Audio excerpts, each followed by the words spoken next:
the king on the throne. We would pop champagne and raise a toast to all of the queens who are fighting alone. Baby, you're not dancing on your own. Can't live without me. You wanna, but you can't. Nah. Think it's funny, but honey, can't run the show on your own. I can feel my body shake. There's only so much I can take. I'll show you how a real queen behaves. No damsel in distress, don't need to save me. Once I start breathing fire, you can't tame me. And you might think I'm weak without a sword, but if I had one, it'd be bigger than yours. If all of the kings had their queens on the throne, we would pop champagne and raise a toast to all of the queens who are fighting alone. Baby, you're not dancing on your own. Disobey me, then baby, it's off with your head. Gonna change it and make it a world you won't forget. No damsel in distress, don't need to save me. Once I stop breathing fire, you can't take me. And you might think I'm weak without a sword, but I'm stronger than I ever was before. If all the kings had their queens on the throne, we would pop champagne and raise a toast to all of the queens who are fighting alone. Baby, you're not dancing on your own.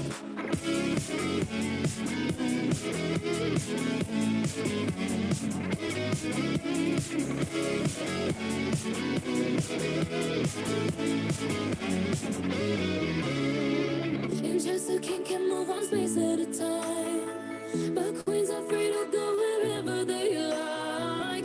You get too close, you'll get a loyalty high. So breathe it in to feel alive. All the kings have their queens on the throne. We will pop champagne and raise a toast to all of the queens who are fighting alone. Baby, you're not dancing on your own.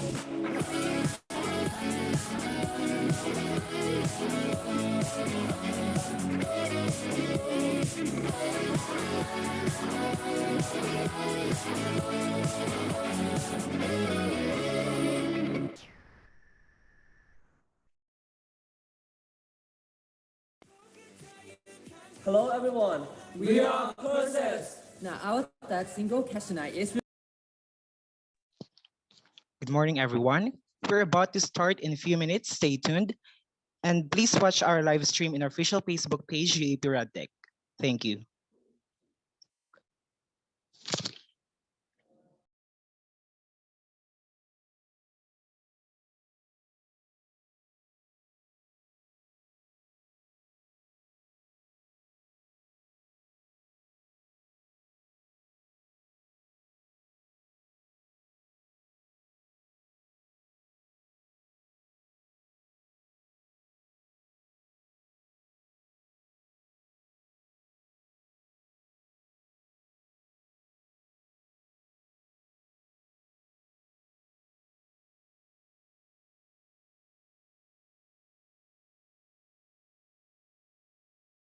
Without me, you wanna, but you can't. Nah. Think it's funny, but honey, can't run the show on your own.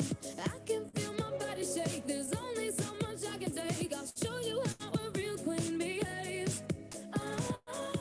No damsel in distress, don't need to save me. Once I stop breathing fire, you can't tame me. And you might think I'm weak without a sword, but if I had one, it'd be bigger than yours. If all of the kings had their queens on the throne, we would pop champagne and raise a toast to all of the queens who are fighting alone. Baby, you're not dancing on your own. Disobey me, then baby, it's off with your head. Gonna change it and make it a world you won't forget. No damsel in distress, don't need to save me. Once I stop breathing fire, you can't take me. And you might think I'm weak without a sword, but I'm stronger than I ever was before. If all the kings had their queens on the throne, we would pop champagne and raise a toast to all of the queens who are fighting alone.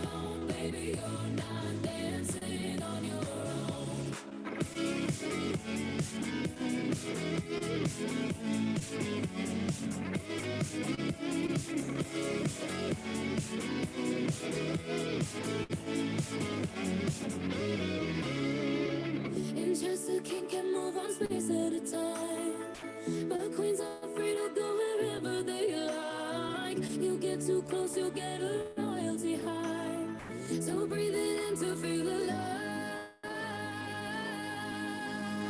All the kings and the queens on the throne. We will pop champagne and raise a toast to all the queens.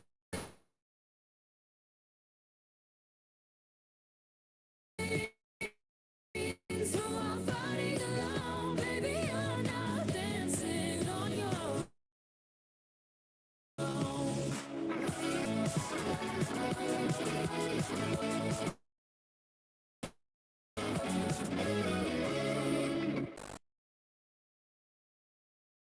If all of the kings had their queens on the throne, we would pop champagne and raise a toast to all of the queens who are fighting alone. Baby, you're not dancing on your own. Can't live without me. You wanna, but you can't. Na. Think it's funny, but honey, can't run the show on your own. I can feel my body shake. There's only so much I can take. I'll show you how a real queen behaves. Once I stop breathing fire, you can't take me. And you might think I'm weak without a sword, but if I had one, it'd be bigger than yours. If all of the kings had their queens on the throne, we would pop champagne and raise a toast to all of the queens who are fighting alone. Baby, you're not dancing on your own. Disobey me, then baby, it's off with your head. Gonna change it and make it a world you won't forget. No damsel in To all distress, these RD students, you may take a screenshot as proof of attendance, and you may and you give might it to think your I'm weak without a respective class president. Thank you. but I'm stronger than I ever was before. All the kings had their queens on the throne. We would pop champagne and raise a toast to all the queens who are fighting alone. Baby, you're not dancing on your own.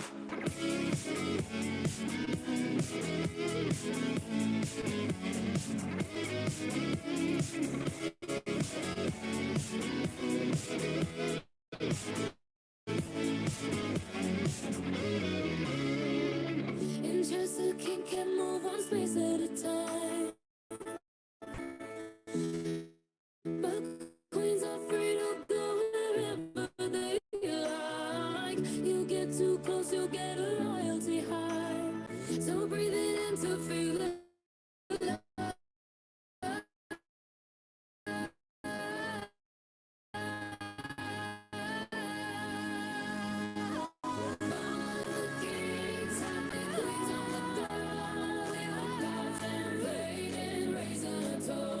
To all the queens who are fighting alone, baby, dancing on your own.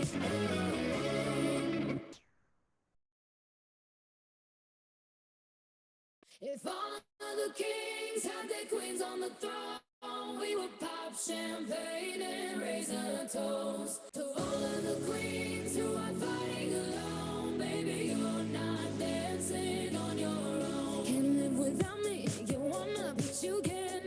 Na. Think it's funny, but honey, can't run the show on your own. I can feel my body shake. There's only so much I can take. I'll show you how a real queen behaves. No damsel in distress, don't need to save me. Once I stop breathing fire, you can't take me. And you might think I'm weak without a sword, but if I had one, it'd be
can move one space at a time. But queens are free to go wherever they like.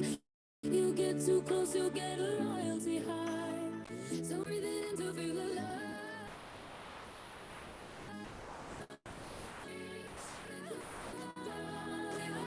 Champagne and raise a toast to all of the queens who are fighting alone, baby. As we are about to begin, please watch our live stream in our official Facebook page, EEP Broadtech. We would like to seek your cooperation upon completing this webinar. Kindly focus your attention in this Zoom meeting to avoid interruption. We hope that everyone is present because attendance is recorded. We will try to make this event successful and worthy of your time. Sandali lang and take a deep breath.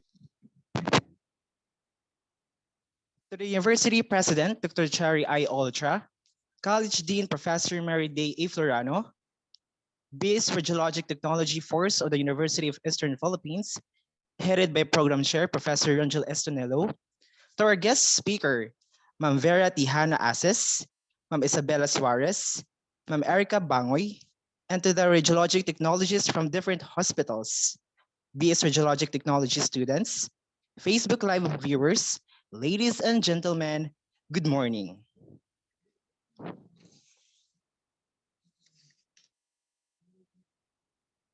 And in line with the International Month celebration, let us recognize the femininity of every woman around the world.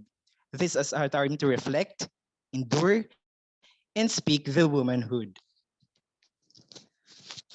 A woman is entitled to live in dignity and in freedom from want and fear.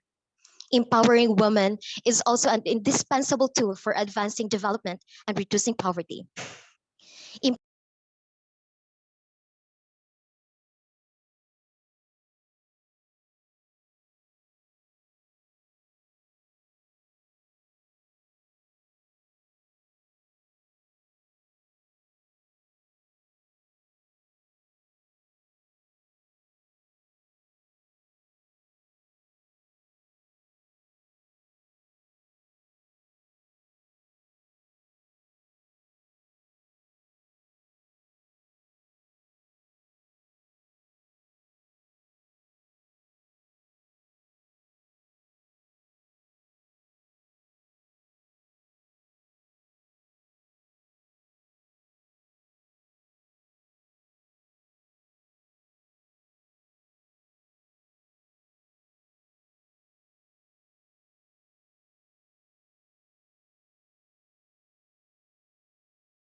A woman is entitled to live in dignity and in freedom from want and fear.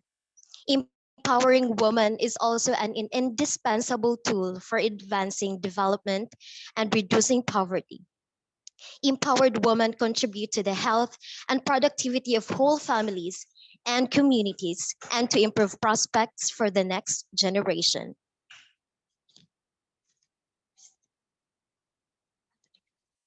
Today, as we commemorate the International Women's Month, let us take a moment to enlighten us about breast imaging. Isang maDIBDIBang Usapan. I am Ariel Vida Rafael, And Mary Chris Sagurin, your host for today. Good morning. May we request everyone to feel the presence of the Lord as we offer him a song of praise for the opening prayer, which is to be led by Zamira Lovino, a BSRT3B students. And this will be followed by the singing of the Philippine National Anthem.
To formally begin this program, we are pleased to have Ma'am Dermalyn Malubago, MSRT, our very own ultrasonography and mammography instructor, for the opening remarks.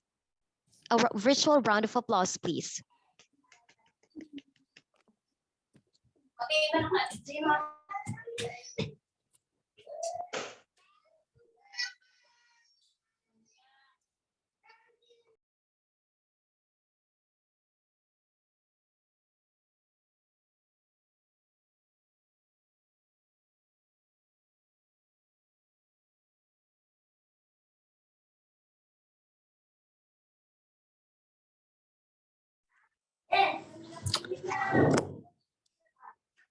Okay. It goes with the saying that for every successful man, there is a woman. To our UEP admin, headed by our president, Dr. Cherry I. Ultra, faculty members of College of Nursing and Allied Health Sciences, with our very supportive dean, Professor Meridel Florano, colleagues in teaching and hospital setting, especially to our creative BizRT program chair, Professor Rangel Estunilo, our dear speakers, Miss Vera Tihara Asis, Miss Isabella Suarez, Miss Erica Bangoy, BizRT student in attendance, Facebook Live viewers, ladies and gentlemen, a very warm welcome and good morning. As we celebrate the International Women's Month celebration, as a mother, as a woman, it is prudent to keep track of one's physical awareness, especially with the advent of different gynecologic malignancies. The American Cancer Societies estimate that the incidence of breast cancer to peak to 297,790 cases for the year 2023. This is a quite significant findings, and that we can say that prevention is always better than cure. In behalf of this RT program, I would like to express my gratitude for your STEM present in this webinar entitled Breast Imaging, Isang maDIBDIBang Usapan. We hope that the food for thoughts that we impart today would turn into fruitful conversations. Our objectives is to give awareness on the assortment of diagnostic imaging modalities dedicated for the breast, ranging from mammography, nuclear medicine, and ultrasonography. May this be beneficial to our students, radiologic technologists, to all the girls and women out there, to all the people who love, keep loving a woman or in your women. Also, may this be helpful in practicing radiologic technologies, especially that our speakers are practitioners in the appropriate breastfeeding modalities. Our speakers will be discussing its application and giving us practical tips that we can use in our study and work. This will be opportunity for us to learn from each other. That's why we call it Isang maDIBDIBang Usapan. I know we're all excited, so sit back, relax, and enjoy that this webinar will bring us.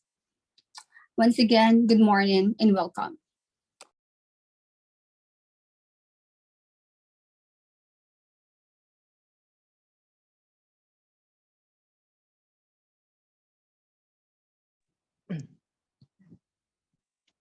Thank you, ma'am, for that wonderful remarks.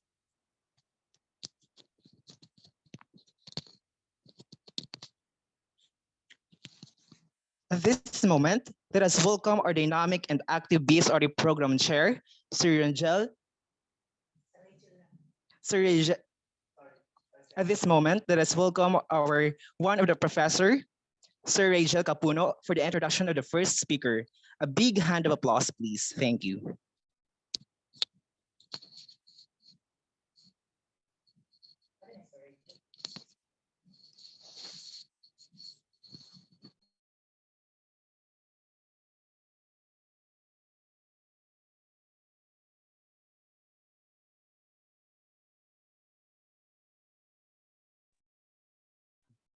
Good morning, everyone. At this moment, let me have the honor of introducing our resource speaker for the Central Mammography.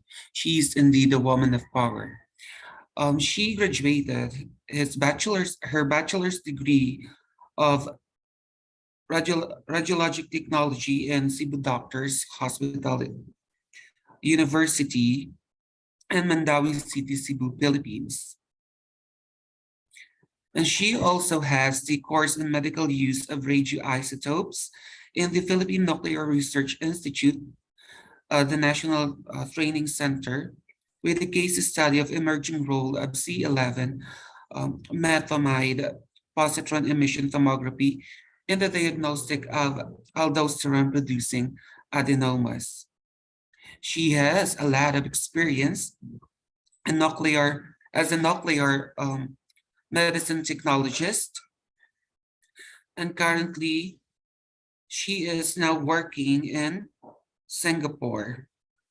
So without further ado, let us have our resource speaker for the central mammography, Ms. Isabel Suarez. Okay. Oh, look at that. Hello, good morning. Can everybody hear me? Can I get a thumbs up just to make sure? Okay. Hi. Everyone okay? All right. So good morning. Thank you for that lovely introduction.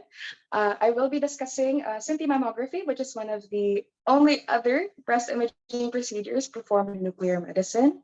I'll also be touching a little bit on something called sentinel lymph node mapping, seeing as this is a presentation on all breast imaging studies. Okay, so I'll just go ahead and share my screen. Just give me one moment. Let's see. All right. Oh dear. Okay. Yes. Okie dokie. All right. Okay, everybody, let's do this the old school way. Hang on. Okay, awesome. So, everybody can see my slides, yes? I'll just get to talking, okay? So, as I said earlier, we'll be discussing breast imaging and nuclear medicine, touching on CT mammography and sentinel lymph node mapping for breast cancer. All right, so just a general layout of what we're going to be talking about. We're going to be talking a little bit on breast cancer screening, the female breast anatomy, CT mammography itself, and the subsequent sentinel lymph node mapping scan, which is done after CT mammography. Okay, so breast cancer screening. You're going to be talking about this a lot, I feel, later in the day. But just so y'all know, breast cancer is the most common cancer worldwide, contributing to 12.5% of the total number of new diagnosed cases in 2020. So that is quite a lot if you consider how many other types of cancer there are. Okay, so breast cancer already accounting for that percentage of it is actually quite substantial, right? So unlike some cancers that have infection-related causes, such as HPV, which leads to cervical cancer, there is no known viral or bacterial infection linked to the development of breast cancer. So it can just happen. What are the ways we can prevent it from happening? A monthly self-examination, routine mammograms, if indicated, that really helps with screening for the disease. So early detection, better chances of early cure. Okay. So how do we detect breast cancer early? You practice routine self-exams. Ladies, I'm sure you know how to do this. Arm up, use your middle 3 fingers to palpate for any new lumps around your breast. Just feel for anything that might change, might grow in size. Keep an eye on that. Obviously, you're too young for it now, but as you get older, you're gonna have to want to do that. Okay, know your risks and family history. So sisters, aunts, mothers, anybody in the side of the family who's had a history of breast cancer can also lead you to be more likely to have it as well. Remember to visit your doctor regularly once, of course, you're of age. Know when to get the mammogram. So that's typically above 40. That's when they start recommending mammograms. And after you get that test, please remember to follow up with a screening. Okay. So at average, women's ages 50 to 70 are recommended to get a mammogram every 2 years because, lots of other diseases can occur at that age. You can make intervals for your screening every 2 years instead of every year. For women ages of 40 to 49, they're often advised to start talking about when to get a mammogram. So not necessarily that you start, because mammograms can also lead to false positives very early on. So talk to your healthcare provider first about how often you should get a mammogram done. All right. So the World Health Organization has slightly different guidelines. For women ages 40 to 44, you may start yearly mammograms if you choose to do so. 45 to 50 rather, you're recommended to get that done every year. And for women ages 50 and up, every year is fine, but every 2 years is also okay. All right, so just touching very quickly, this is like the precursor to a CT mammogram. A mammogram is an X-ray of the breast. So this is often the best way to find breast cancer early when it is easier treated and before it is big enough to feel or cause symptoms. So here we have some examples of a mammogram. They will look different depending on the women's soft tissue itself. So there's like fatty tissue, there's dense breasts. So there are different protocols and how to do that scan as well. All right. So for breast magnetic resonance imaging, this is often what comes after mammogram. It uses magnets and radio waves to take pictures of breast. Okay, so no ionizing radiation is used here. The thing is, breast MRIs can appear abnormal when there is no cancer, so they're not typically used for women at average risk, only when there's an abnormal finding already on the mammogram. So it can go one of two ways. It can go for a breast MRI, or it can go for a CT mammogram, which is what we're about to touch on next. So before you scan a patient, before you take their imaging, you must also know like the normal female breast anatomy, correct? So here we just have a quick, very quick a reminder of what everything looks like. Okay, so you have like all that adipose tissue, all the lobules. Up to the right side of the screen here, you'll see the pathway of some of our lymph nodes, which is often where breast cancer can and most likely will metastasize to. So you need to know like the pathway of it, which way it goes, so that you can know what to look for in your scans once you take them. So if you know what the normal anatomy looks like, right, you're gonna see very clearly if there's something wrong with the images you take. So here on the left side of the screen, you have an example of a CT mammogram where you see a little bit of density right in the middle of the breast. That was also suspicious on the mammogram. It only showed up as a microcalcification, but this time around here, it is lighting up. Okay, so touching more on CT mammography itself, here we have another sample image of that. It is the type of nuclear medicine imaging tests that uses a small amount of radioactive tracer to create images of the breast tissue. Okay, so going back to your medical terminology, I'm sure you all know SINTI means light, scintillate, so like shining like a star, right? So it's emitted from the tracer because it lights up on the scan, right? Mammo is breast, graphy is like record as in imaging. So like all those radiographs, right? So you have all those records, right? So this is where it gets like really annoying. So for CT mammography, we use this tracer called technetium-99m sestamibi. Sestamibi is a short version of like this super long name.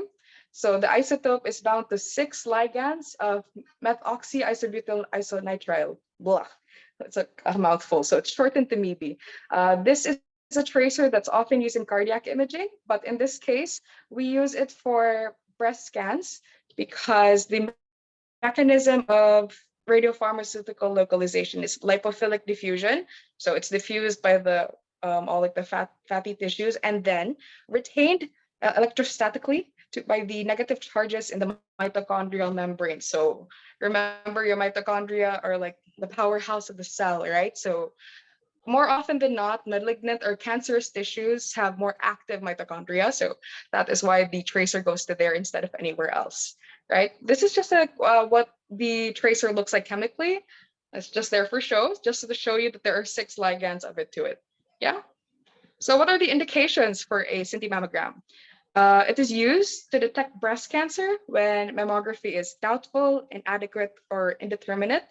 That's normally when the findings have things that say there are doubtful microcalcifications, if there are parenchymal distortions, or if there's scar tissue in the breast following surgery or biopsy, or in mammographically dense tissue. So like really like breast tissue like that, often you can't see any microcalcifications because it all looks dense.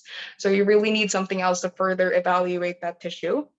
And lastly, in breast with implants. So as you can see right here, you're not going to be able to see anything on the breast. Everything is obscured by the implant in the breast. So if you want to find something else, you're going to have to look for another procedure for that. Okay, moving on. Very quickly, the workflow for a CT mammogram is a lot like any and every other procedure in nuclear medicine. You start with preparing the patient. So you take their history, get them changed. Secondly, you inject them with a tracer. So obviously you're going to have to set a line, an IV catheter, preferably contralateral to the affected side. So if the patient is suspecting of right breast mass, set a line on the left. Okay, they're injected with the tracer encouraged to wait 5 to 10 minutes. In my old department, we typically had the patient position in the machine already because it's so annoying to get the patient position. I'll show you a bit later as to why. So for image acquisition, the patient is lying down, so in a prone position on the scan bed. So it's very uncomfortable. You need to make sure the patient is situated with all the pillows just so that they're comfortable for the scan. And lastly, the image interpretation, which is out of your hands as like a future rad techs, that goes to your doctor, but you do have to work hand in hand with them so that the images you have are acceptable to them. Okay. Right. So what do you ask during a screening or interview? You do need to have their mammogram. So you can't perform a Sinti mammogram without performing a mammogram first. Up to 4 weeks old, anything older than that might not suffice for the purpose of the scan. All right. So ultrasonography, optional, but it could be helpful for locating it, like how far along the mass might be. But it's the mammogram definitely that we need, and any other previous scans you might have done. So like an MRI, for example. All right. You're also going to want to ask for the patient's last menstrual cycle. This doesn't really have an influence on the factor of breast scintigraphy. However, if you ladies know how uncomfortable your breast can get around your period and you're going to be lying down with it compressed, it's much better to know so that you can gauge the patient's pain scale so you can make them more comfortable for the scan, right? Okay, so what are the causes for a false positive in a Sinti mammogram? So if the patient's already had invasive diagnostic procedures such as like biopsy, a core biopsy is like when they take like a little bit out through a needle, and excisional biopsies when they slice off a little bit. If they've had breast surgery or radiation therapy, if they've had chemotherapy, it could mean that you come up with a negative scan, even if there is something there. One of the reasons could be you might have already treated it or already taken out the suspicious mass, so there's nothing to scan anymore. So you do have to take note if the patient's had any of these procedures done.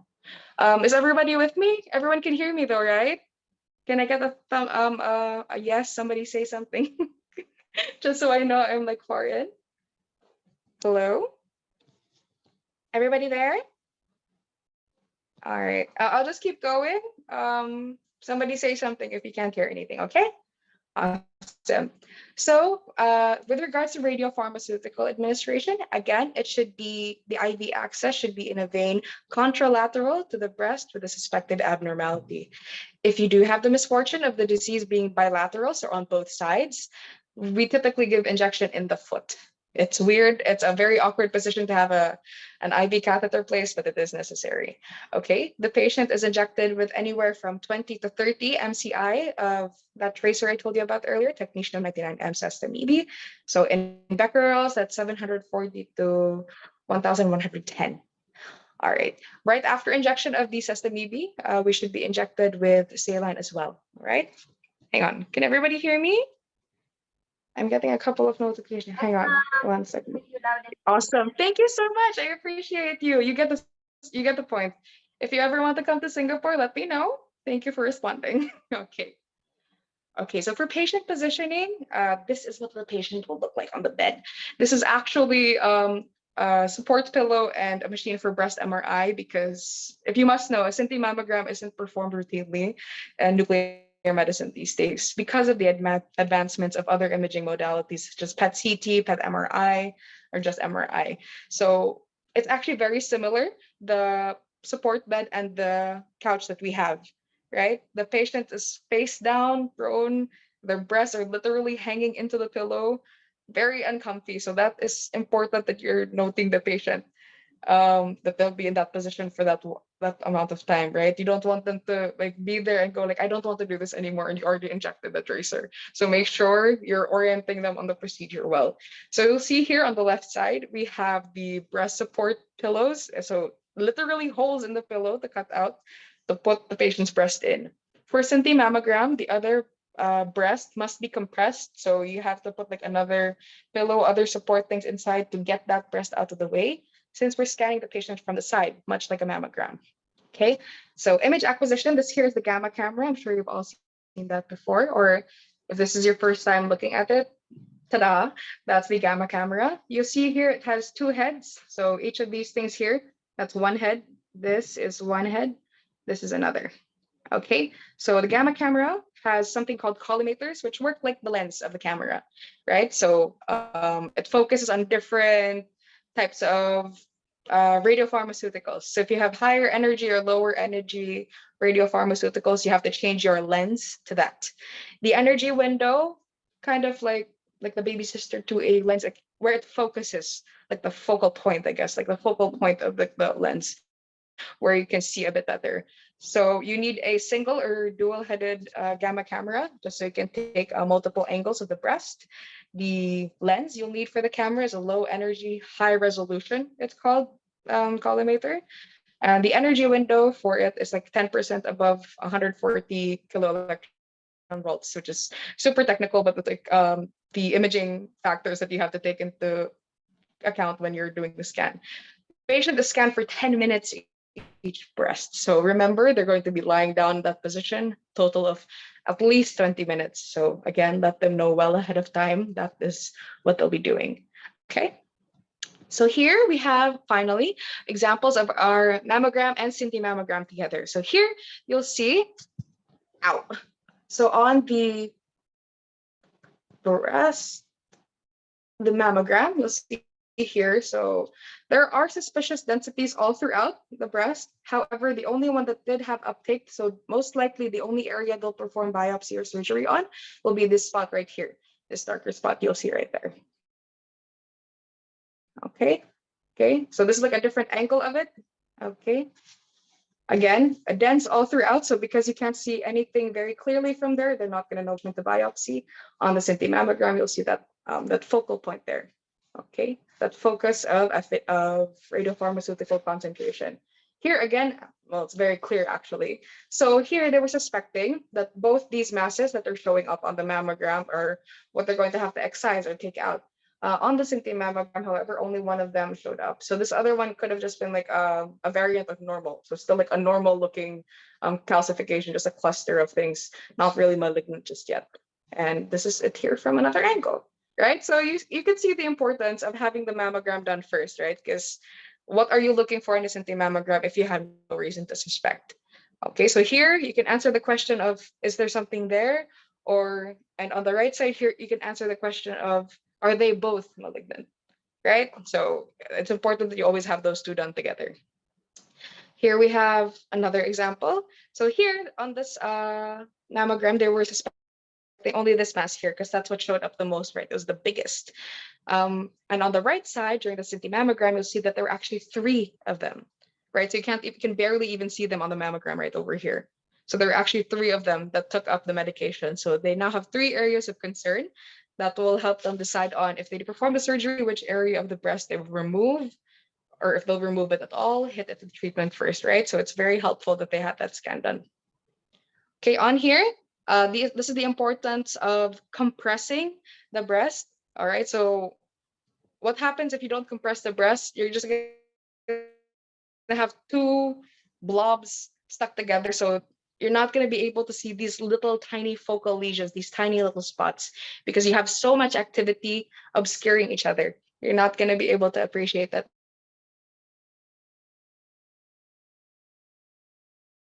well. So if your patient is able, if your machine is able, go ahead and go do that.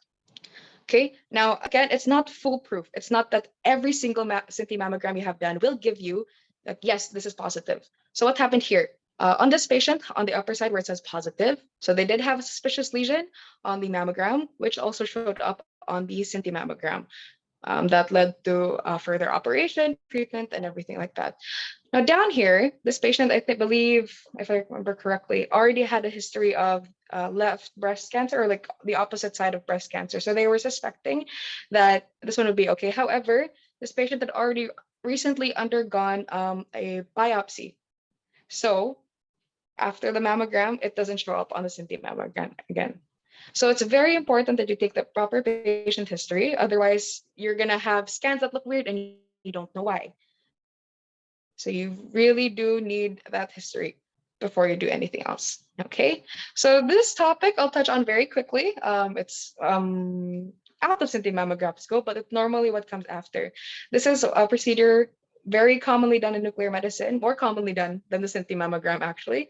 I've done more of these than I've ever done on the scintigraph. This is something called a sentinel lymph node mapping and then subsequent biopsy. So don't freak out over here. This big black spot here is not cancer. That is your injection site. So that's where you injected the tracer. So up here, these arrows, I'm pointing at over here. That is what is called the lymph nodes. The very first one is called the sentinel lymph node.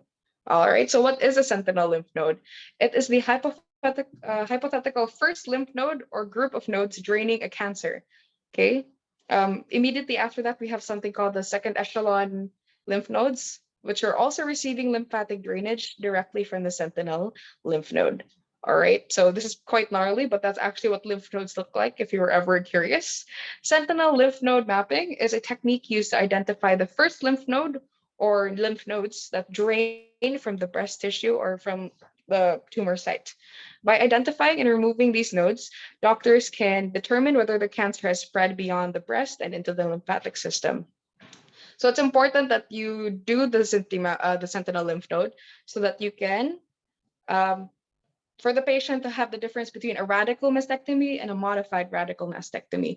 Now, what's the difference? They both have the entire breast removed, but for the radical mastectomy, all underarm lymph nodes are removed and chest wall muscle is removed. So what happens if you remove lymph nodes during surgery? This right here.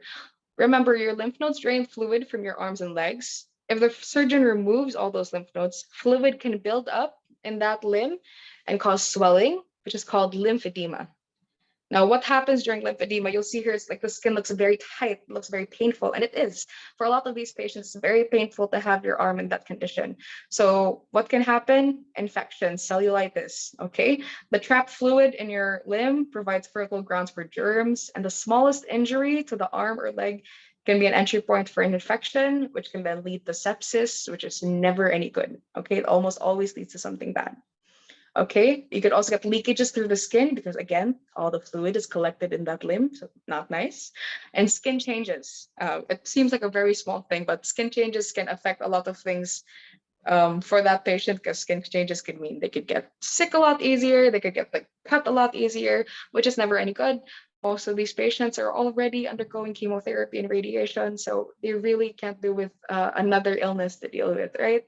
So if we can avoid that, why not?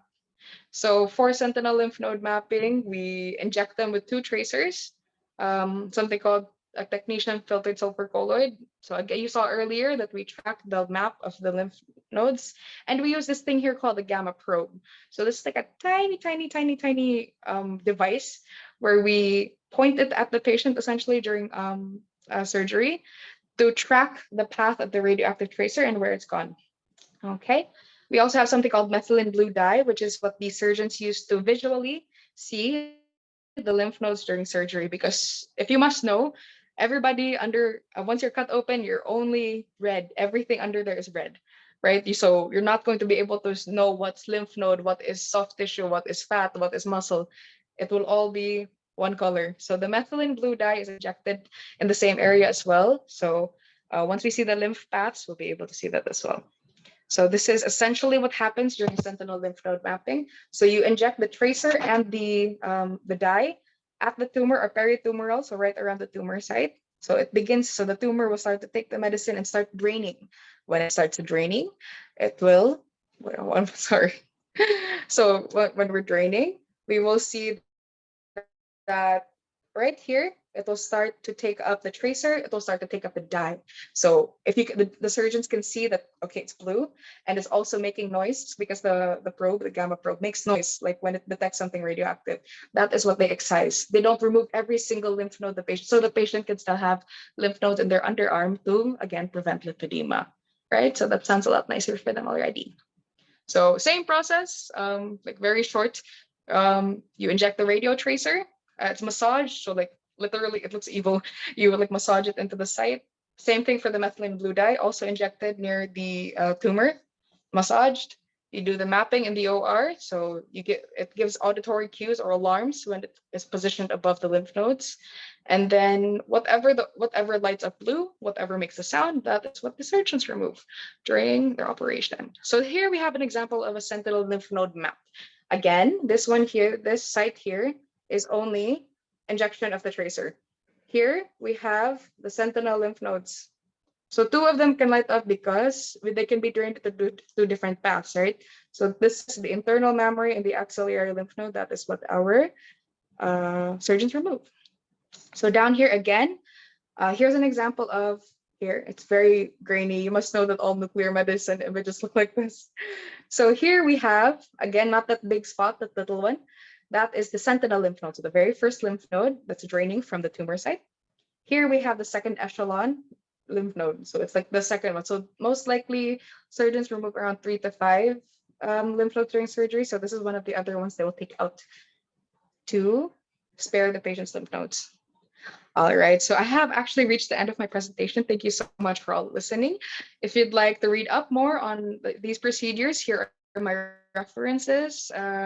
RSNA, World Health Organization, the EANM has the most concise history for all nuclear medicine procedures, and of course the Journal of Nuclear Medicine. So that's about it. Thank you all so much. Do you have any questions? Hang on, let me exit out of the screen real quick. Okay. Awesome. Okay, that was it. Are we all Thank you good? very much, ma'am, for an interesting talk. Yeah. If Somebody anyone asked has something any questions, you can open your camera.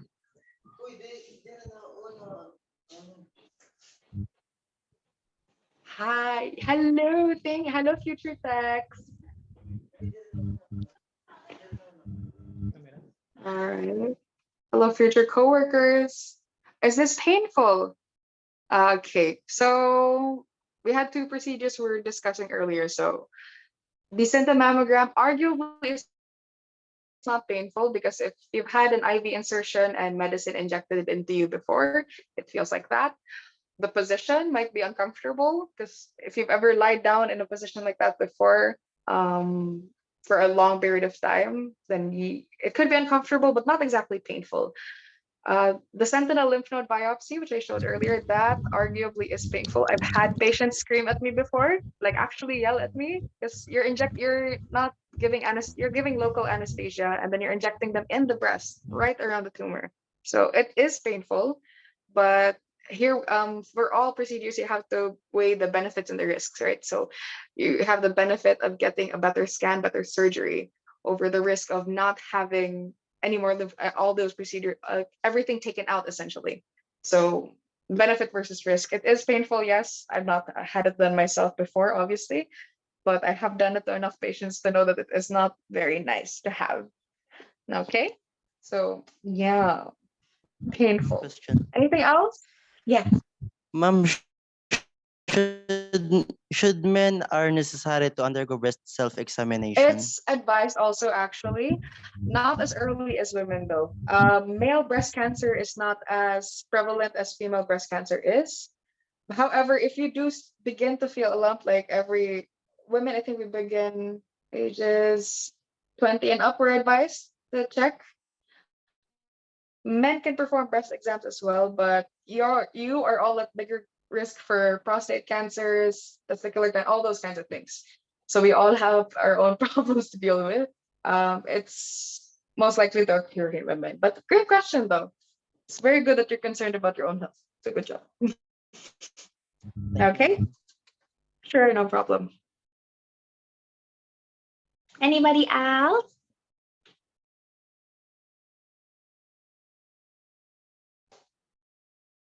We're all good? Oh, wait, do we have another question? We're all good? Yes. How often po yung breast self-examination should be done? Breast self-examination is recommended you do it a little before your period.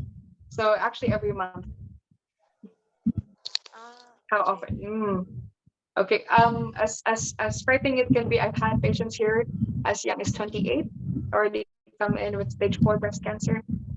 So as soon as you can start, because like the sooner you start checking if there are any lumps, the sooner you'll start knowing if there's anything growing. So, hi. Okay, are we all good? I'm coming. Don't worry.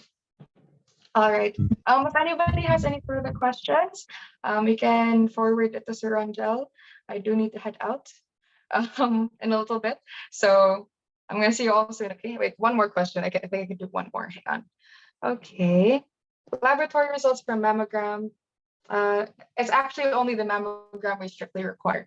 There's something else called tumor markers that we also do, which is, I think for breast at CA 15-3. That's a lab test that can be done before you do the scan, but that's just to check if you have or do not have breast cancer, which is kind of doing the same thing twice. So you can get either the blood test done or the scan done. That's totally up to your doctor. Not required. It's just a mammogram that we absolutely need before we do the CT mammogram. Okay, we all good? All right. Whoop, I do need to head out soon. Thank you so much, future colleagues. Come to Singapore soon. We're all waiting for you. Graduate faster so we can have more red checks. Okay? Everybody good? Ma'am Isabel, can we have a photo op with you before you Sure. Sure, why not? So we don't request think this is a everybody mess, to but please okay. open their cameras so we can have a photo op with our guest speaker, Ma'am Isabel Suarez.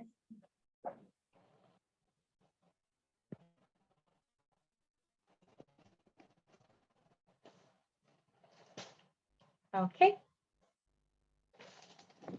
1, 2, 3. Okay, next. Everybody, please turn on your cameras. 1, 2, 3, smile.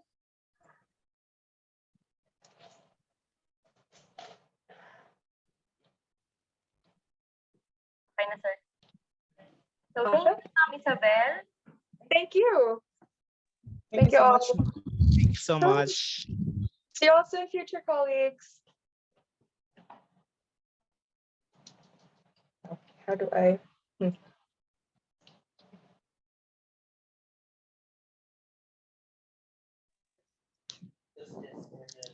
And now, let us come to giving of certificate of appreciation of our first speaker, and to read you this citation. University of Eastern Philippines, College of Nursing and Allied Health Sciences, Bachelor of Science in Radiologic Technology, Katarman, Northern Samar. Certificate of appreciation is hereby awarded to Isabel Suarez,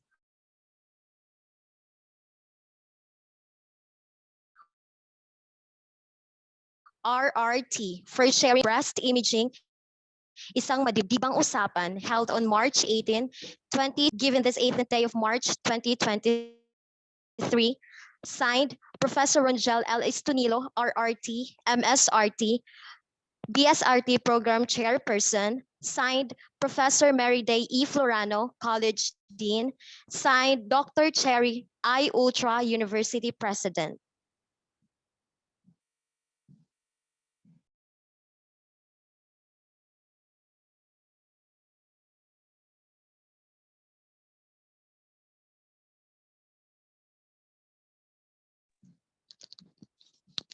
To give you a very light entertainment from BSRT3 students, let us sit back and relax as they give their intermission number. A round of applause, please.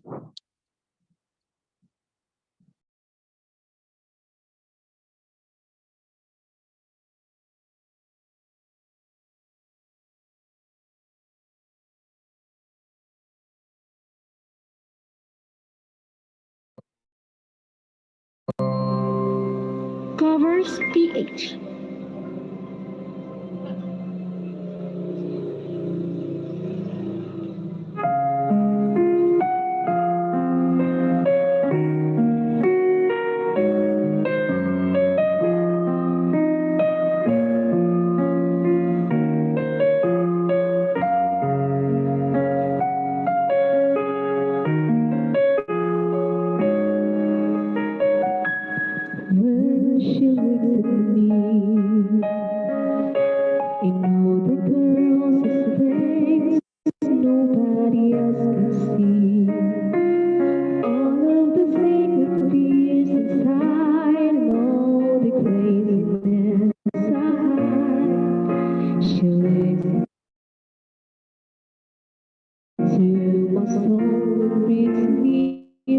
nobody can.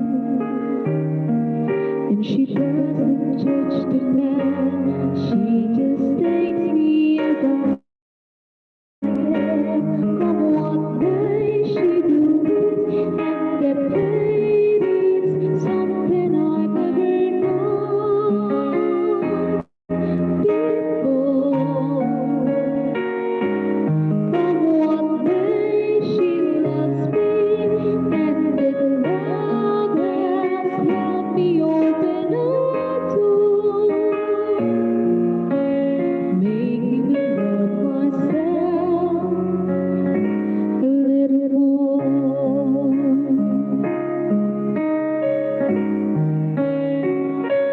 When I turn away, she knows those hard times, there's nothing she can say, nothing that anyone can do. So she leaves me the truth. And when it being my darkest hours, all gone certainty, she just simply lets me be and goes right on loving me.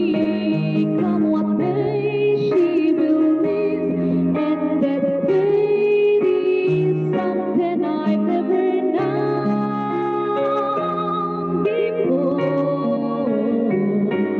Come what may, she loves me, and this love has helped me open a door, making me love myself a little more.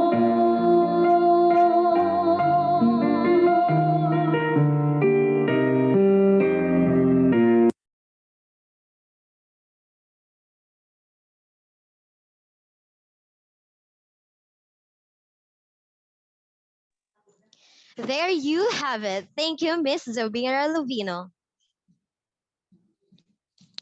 And now, let us move on to our second speaker that will be introduced by Sir Ranjel Estinello. A round of applause, please.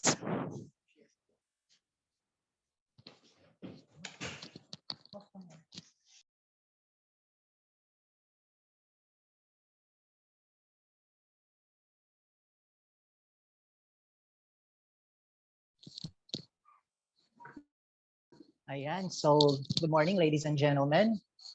Of course, let me first express my greetings to our university president, Dr. Cherry I. Ultra, our very supportive dean of the College of Nursing and Allied Health Sciences, Professor Mary Day Florano, the BS Radiologic Technology teaching force of the University of Eastern Philippines. Okay, so my fellow teachers or academy in this program, our guest speakers, Miss Isabella Suarez, thank you so much for imparting your knowledge and expertise in Sintimammogram. To Miss Vera Tihana Asis, Miss Erica Bangoy, to the radiologic technologists who are watching or joining with us, BS Radiologic Technology students, Facebook Live viewers, ladies and gentlemen, good afternoon. So as of the moment, we already reached 130 participants. That's already a significant number. Thank you so much for joining. I think we deserve a round of applause for that. Okay, so this morning, truly it is difficult to look for a mammographer in practice. There are practitioners, but some sort of they are quite not that confident to share their expertise. But at this point in time, I would like to express my appreciation to OSPA Farmers Medical Center in Ormoc City through their Chief Radiologic Technologist, Sir Paul Adrian Herilia, for accepting our invitation in this webinar. So shout out sa mga radiologic technologists in OSPA Farmers, Janelle Lago, and the like, o diba? So at this point in time, allow me to introduce our speaker or our second lecturer, of course, who will share her expertise in mammography. So mammography is a common, or I can say it's been a cliche or a common terminology for radiologic technologists, no? Okay, so our next speaker is, of course, not new to me. Of course, she is very familiar to me since she is my former student at the Holy Infant College. So she graduated her degree, BS Radiologic Technology, last 2019. And I can say she is a TikToker. No, she K-pop artist at the same time. And lately, last Sunday, it's just last Sunday that I have known that her mother is my sister's best friend when they were in college. So we have a little bit of connection. Okay, so she is now 3 years working radiologic technologist. Particularly, I know they have different expertise and they on rotation, CT, mammo, and X-ray. So they are honing their expertise in this field of radiology. So she is already working 3 years radiologic technologist at the Farmers Medical Center. So without any further ado, let us all welcome our speaker who will discuss on mammogram, Miss Vera Tijana Assis, RRT.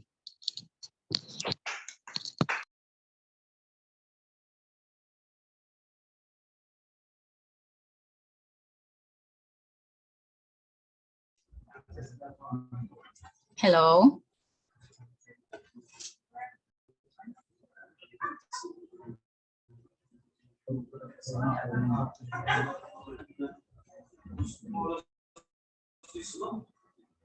Hello, good morning.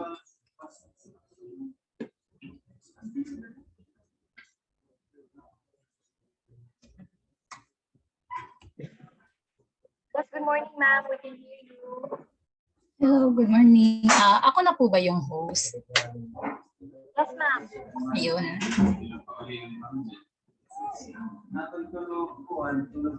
Wait lang po. Okay, so kita na po ba yung slide? Yes, ma'am. Okay.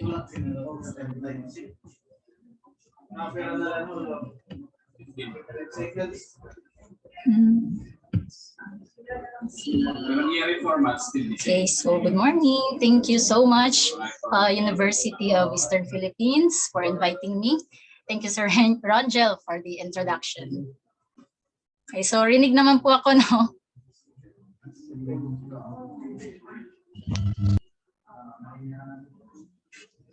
Okay, so mammography, so it is prepared by me. Okay, so mammography is a special type of X-ray imaging to create detailed image of the breast. So ito yung mammography, yung mammogram machine, yung sa picture. A mammography exam called a mammogram aids in the early detection and diagnosis of breast diseases. Medyo nababother ako, stop video. Okay. So it uses low energy X-ray, usually 30 kVp. So pwede ka na maka-create ng magandang image sa 30 kVp. Okay. Next, history.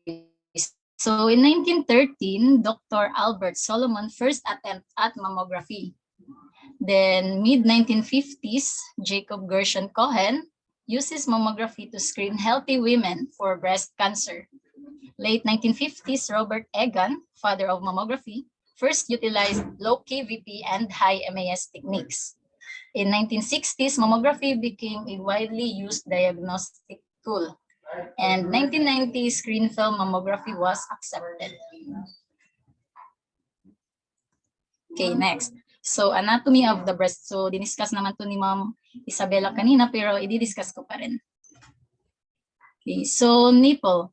A small projection that contains a collection of between 15 to 20 duct openings from secretory glands within the breast tissue. Yung maliit na circle sa center yun.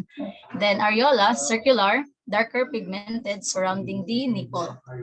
Then the Montgomery glands are small oil glands to keep the nipple lubricated and protected, especially during nursing. So habang nagpapadede. Next, inframammary fold, junction of the inferior part of the breast with the interior chest wall. So kita naman sa picture, no? Dito yung may mga arrows. Mediolateral diameter, width of the breast.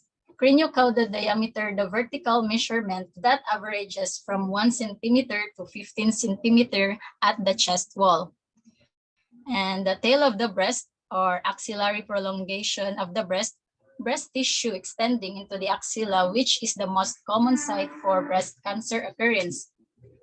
Yun, so usually, dyan yung common occurrence ng breast cancer kasi yung sa mga ina-apply natin sa ating kilikili, like deodorant, tawas, ganun.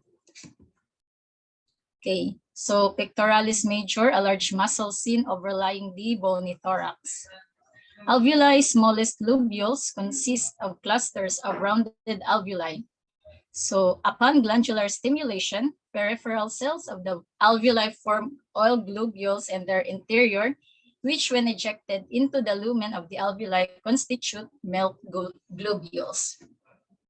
Then ducts, the cluster of alveoli that makes up the lobules, are interconnected and drain through individual ducts. Ampulla, each duct enlarges into a small ampulla that serves as a reservoir for milk just before termination in a tiny opening on the surface of the nipple. Okay, next. So one of the major challenges associated with imaging breast radiographically is that the various tissues have low inherent subject contrast or breast tissue makeup. So 3 main types of breast tissue, yung glandular tissue, fibrous or connective tissue, and the adipose or fatty tissue. So these differences accounts for the contrast differences that are apparent in the final image and therefore provide the basis for the radiographic image of the breast. Okay, so breast can be classified into 3 broad categories. So number 1 is fibroglandular breast. So ito ay makikita to usually sa post-puberty, 15 to 30 years of age, childless females over the age of 30, pregnant or lactating females, then it is hard to find tumors or other changes kasi medyo makapal pa yung breast. Number 2, fibro-fatty breast. So 30 to 50 years of age, young women with 3 or more pregnancies. So yun sa letter A. Then number 3, fatty breast, postmenopausal, 50 years old and above, easier to find tumors or other changes in the breast. So dito sa fatty breast, mas madali dito makita yung mga abnormalities kasi medyo manipis na siya. Hindi na siya ganong kadense at mas madali ito maipit sa mammogram, during mammogram. Methods of localization. So meron tayong 2 methods. Number 1 is the quadrant system. So dito sa image, UOQs yun, upper outer quadrant, upper inner quadrant, lower outer quadrant, and lower inner quadrant. Then meron din tayong clock system. So same lang sa orasan yun, 1 o'clock, 2 o'clock, 3 o'clock. So mas mabuti na alam natin yung sa methods of localization para alam ng doktor, yung radiologist na babasahin kung nasaan yung mass or anong abnormalities pa dyan sa breast. Kasi mas madali siyang para mas madali siyang makita. Okay, so approximately 80% of breast cancer is ductal and may have associated deposits of microcalcifications that appear as small grains of varying size. So the incidence of breast cancer is highest in the upper lateral quadrant of the breast. So yung upper lateral quadrant of the breast is yung 50%. So dyan yung malapit sa axilla. Then 10% sa outer lower quadrant, 15% sa upper inner quadrant yung sa middle, then 5% din sa baba. So sa nipple usually 20% lang. Okay, so yan yung example ng image ng mammogram machine. So yung sa left side is, drawing lang yan. Then dito sa screen film to, then dito sa right side is yung sa digital. So mammography equipments. So comprised of high frequency generator, molybdenum target, filter, grid compression device, and automatic exposure control. Okay, so high frequency generator works on single phase power. So kasi 30 kilovolt peak lang naman yung kailangan para makabuo ng mammogram image. Provides rectified smooth voltage supply to the tube, small in size with good reproducibility, and providing up to 80 to 100 MAS. So dito sa sa work ko, usually 90 MAS lang yung ginagamit ko. Then employ small focal spot para better yung spatial resolution, low KVP para mas maganda yung contrast tissue niya, then low grid ratio and special screen films. So usually yung grid ratio dito is 5:1 or 4:1. Then yung special screen films siya kasi intended lang siya para sa mammogram. Okay, target and filter. So most of the mammography X-ray tubes are designed with molybdenum target with molybdenum filter, molybdenum target with rhodium filter, then rhodium target with rhodium filter. Then grid. So placed between the breast and cassette. So dito sa image makikita to reduce scatter radiation, then improve contrast sensitivity. So lower grid ratio than of general X-ray. Kasi focus lang naman tayo sa breast. So yun. So compression device made of plastic that allows transmission of low energy X-ray. Should have a straight edge that allows the compression to grasp the breast tissue to close the chest wall. Then applied at 25 to 45 pounds of pressure, used to decrease the thickness of breast, then to decrease dose needed and scatter radiation, to decrease motion and geometric unsharpness, and also to increase contrast. So dito sa compression device, di ba, applied at 25 to 45 pounds of pressure. So depende lang din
Ano, sir?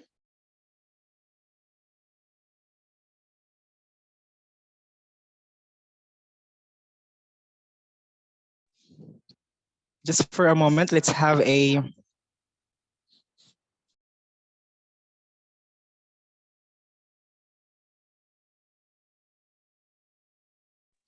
the lecturer is currently experiencing internet connection.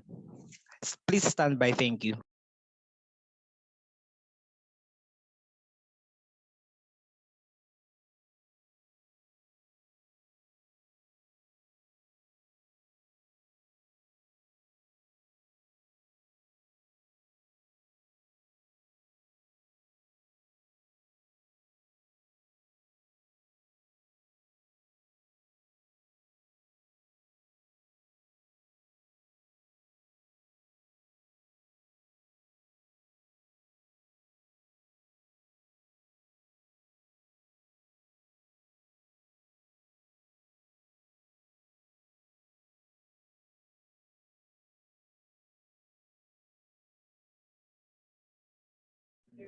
For the meantime, let's have an intermission number from BSRT 3 students.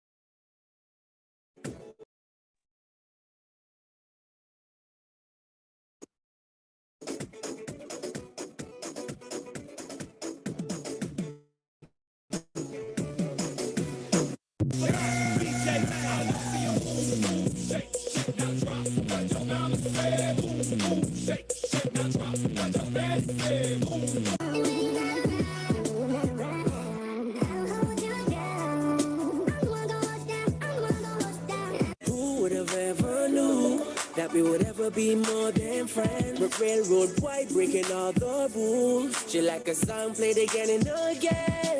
That girl like something off a poster. That girl is a damn they say. All up in the jeans, she threw it back. I went deep. She made one chick move, she made the other chick move. Put it like, oh, tell me what you tryna do. She made one chick move, she made the other chick move. Put it like, oh, tell me what you tryna do. She gon' shake it for them blue hunters.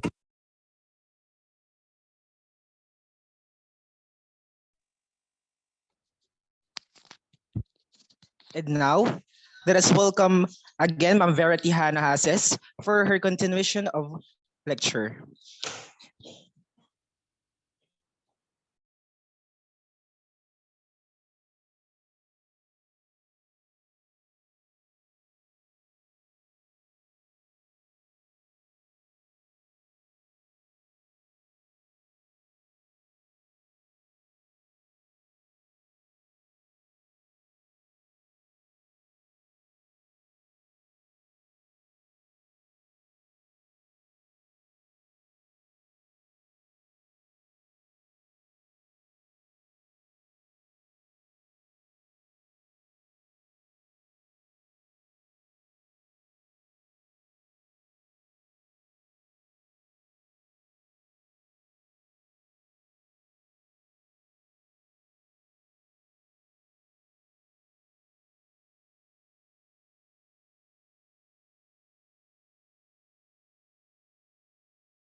Baby, you're not dancing on your own. Can't live without me. You wanna, but you can't. Nah. Think it's funny, but honey, can't run the show on your own.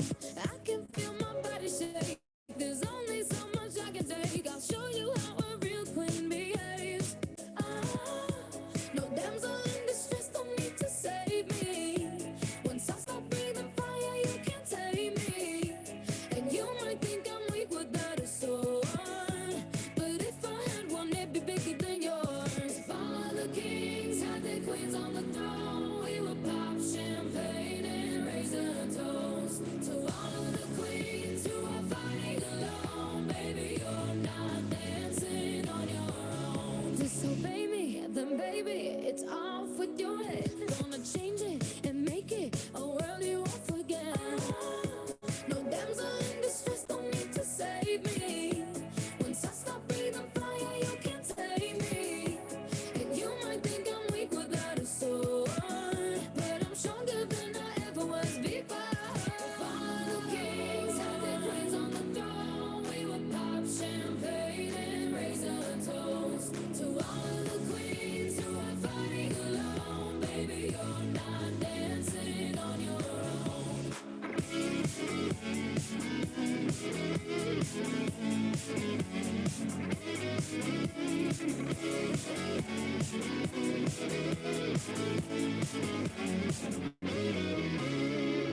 And just a king can move one space at a time, but queens are free to go wherever they like. You get too close, you get a loyalty high. So breathe it in to feel alive. All the kings and the queens on the throne. We will pop champagne and raise a toast to all of the queens who are fighting alone. Baby, you're not dancing on your own.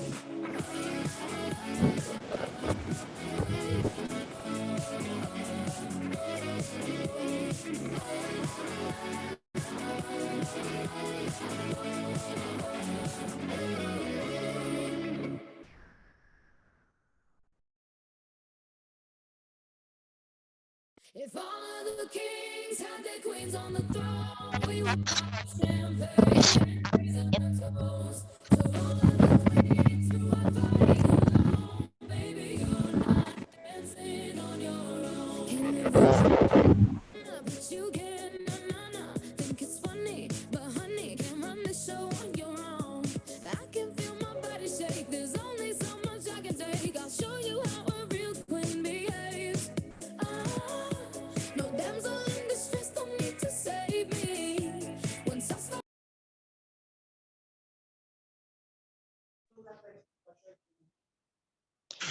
As we continue our lecture, let us welcome our last speaker to be introduced by Ma'am Christine Camille Javines. A big hand, please.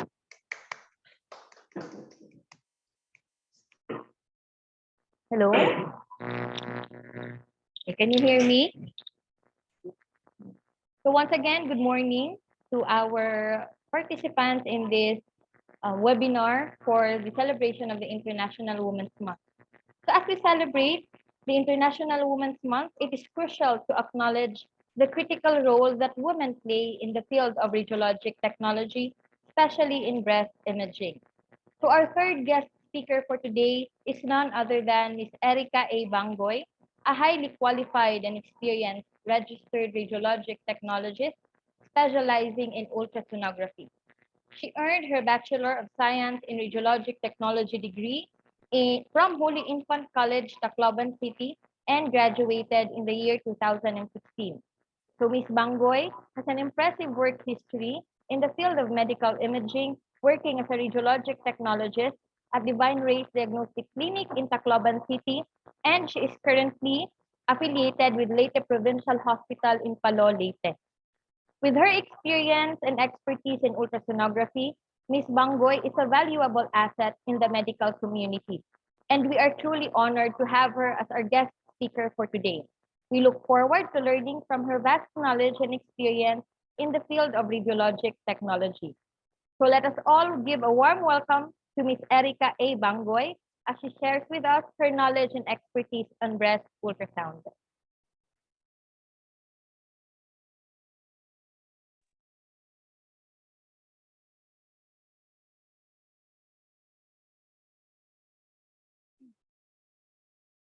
Good morning, everyone. I am Erica Bangoy, and I'll be talking about breast ultrasound.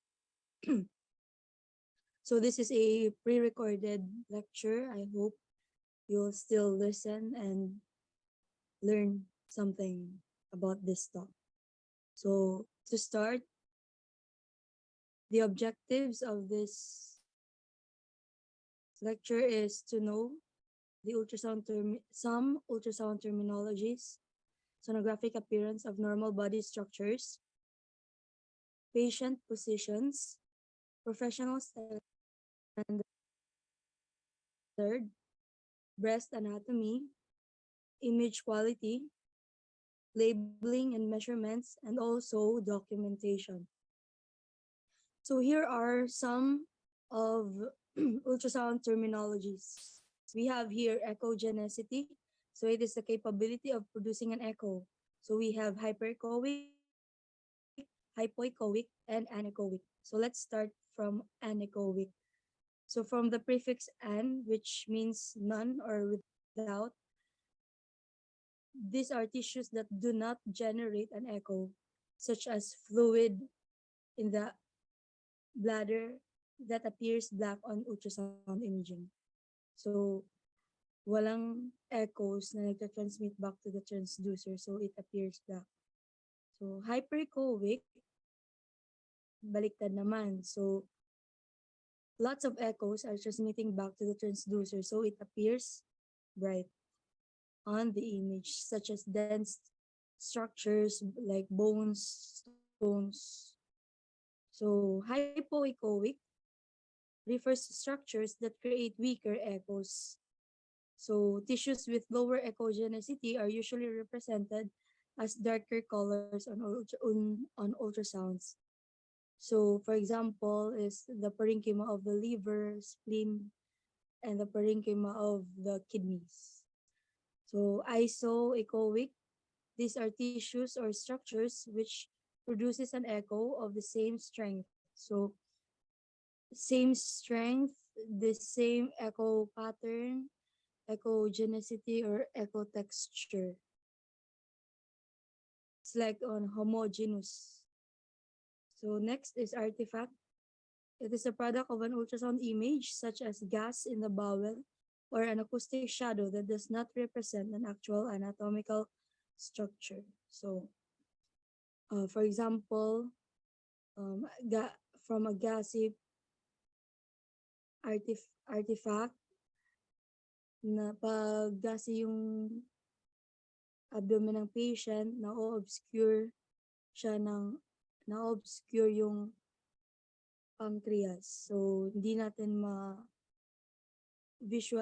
ng mabuti yung pancreas because of the gas. Okay? Next, enhancement. As sound travels through a fluid field structure, attenuation is minimal and the structures distal to the fluid appear to have more echoes than neighboring areas. So for example, gallbladder, meron siyang posterior enhancement. So bright yung image niya sa monitor. So penetration dependent on frequency. So higher frequency, less penetration. Lower frequency, deeper in penetration. Okay. So these are structures and their sonographic appearance. So pag placenta is more echogenic or hyperechoic relative to the adjacent myometrium of the uterus. So medyo bright siya. Bright siya. So tissue, homogeneous echo texture with moderate echogenicity and strongly reflective borders. So fluid filled structures and echoic lumen and highly echogenic bright walls. So, for example, gallbladder, yung wall niya, bright. Okay? And anechoic lumen. So, black yung lumen niya. So, acoustic enhancement of the sound beam easy to distinguish sonographically. So, meron siyang posterior enhancement or brightness. So, gastrointestinal tract, bowel wall is composed of 5 layers. First, third, and fifth layer appear hyperechoic compared to the darker second and fourth layer. Sonographic appearance depends on the contents. Okay, pag may fluid. Okay, next. Gastrointestinal tract. So all or individual portions of the GI tract may cast a posterior shadow depending on its air contents. So an empty or collapsed bowel has distinctively bullseye appearance. So pag bones, fat, air, fissures, ligaments, and diaphragm, highly echogenic or hyperechoic. So bright yung image niya. So these structures reflect or attenuate the sound beam. They cast a posterior shadowing and appear hyperechoic compared to the adjacent structures. So, for example, bone or stone in the gallbladder, hyperechoic siya na may posterior shadowing. Okay? So, next. So once transmitted to the fluid, no signal. So anechoic siya. So yung image niya magiging black. So pag in between soft tissues, muscles or fat, iso, hypo or hyperechoic shades of gray. Pag reflected, for example, sa bones or air, so lots of signals or lots of echoes, hyperechoic. So it appears bright on the ultrasound image. So echogenicity, these are hyperechoic bright, isoechoic, anechoic, so dark, hypoechoic, weaker echoes. So next. So these are the examples of the anatomy in ultrasound. So this is the liver parenchyma. Okay. So this is the placenta. So relatively homogeneous in the echo texture. So same echogenicity or echo texture. So this is an example of image in the ultrasound of the muscle. So next. So in ultrasound, this is the skin. This is the subcutaneous tissue, the fascia, and this is the bottom is the muscle.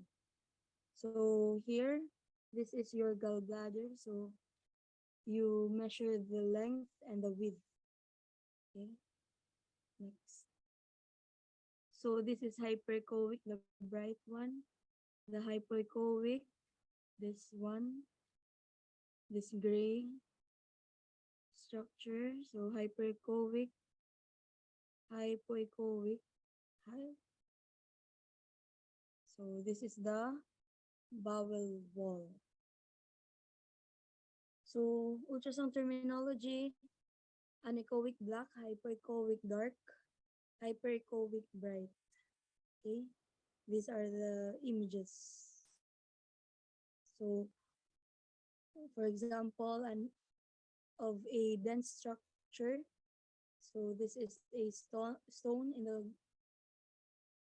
gallbladder. So meron siyang posterior shadowing. Okay, next. Patient's position. So we have supine, right lateral decubitus, right posterior oblique, sitting semi-erect, prone, left lateral. So hindi tayo gagamit ng prone. No? So may left lateral decubitus, left posterior, sitting erect. So patient's position, medial inferior lesions. Okay. Pag medial inferior lesions,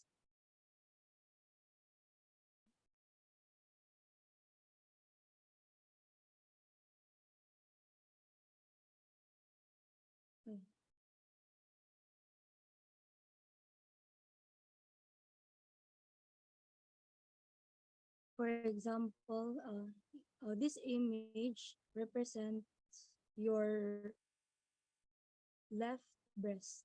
So medial inferior lesions. This represents as lesions. Okay. So medial and inferior lesions. So pwede siyang nakasupine lang. So supine yung position ng patient. Pag lateral lesions, so this is your left, no? Left breast, naka right lateral decubitus. Okay? Pag superior lesions, supine, and or semi-erect. Okay? Or sitting. So supine or contralateral posterior oblique positioning. So the patient is asked to bring her ipsilateral arm above her head And so place her ipsilateral arm behind her head. Okay. Next.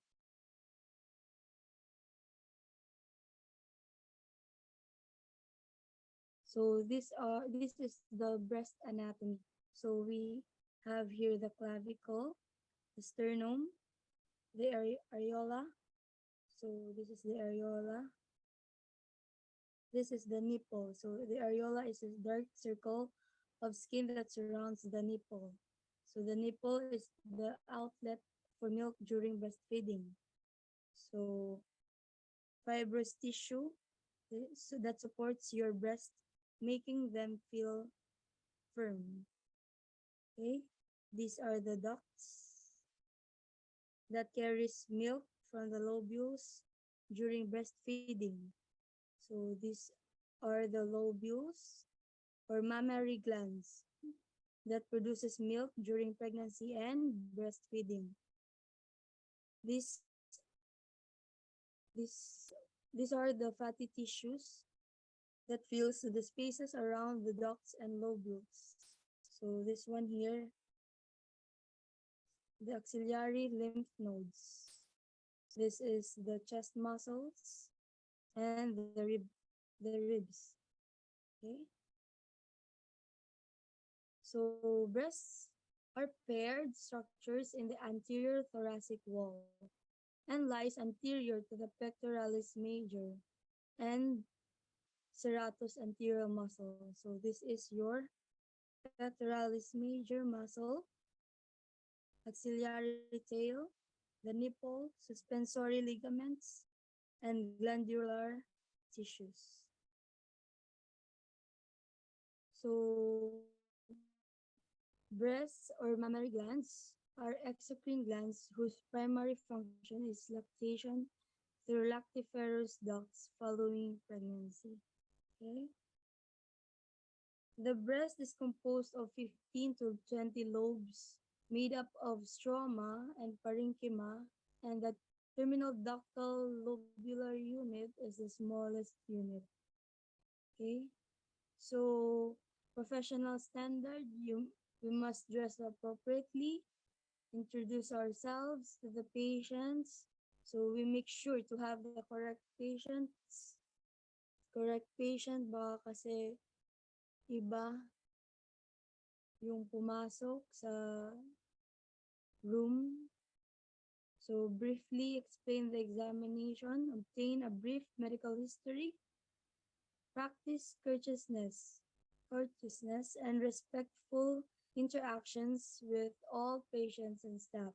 Conversations around the area of patients and directly with patients should be proper and professional. So never talk about the sonographic findings or give a patient your opinion of the study results. Only physicians can legally render diagnosis. So hindi tayo pwedeng kahit magtanong pa sila kung ano yung nakita mo. So bawal tayong mag-give ng o magbigay ng idea or anything about sa procedure.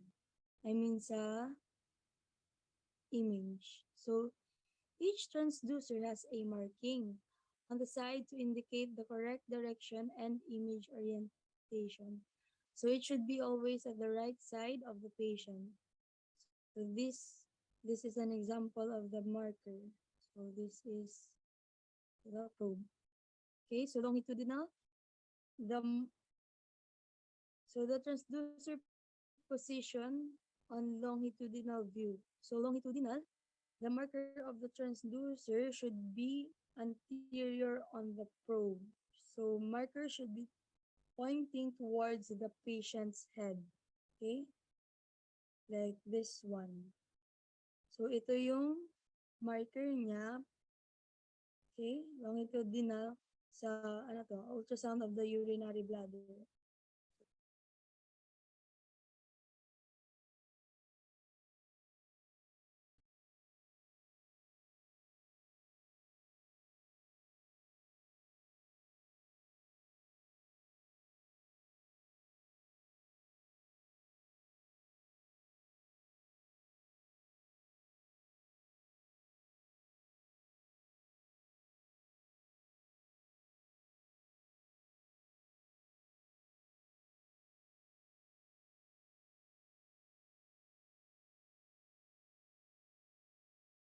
pag-scan. Okay? So, pag radial scan, pag ganon,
breastfeeding.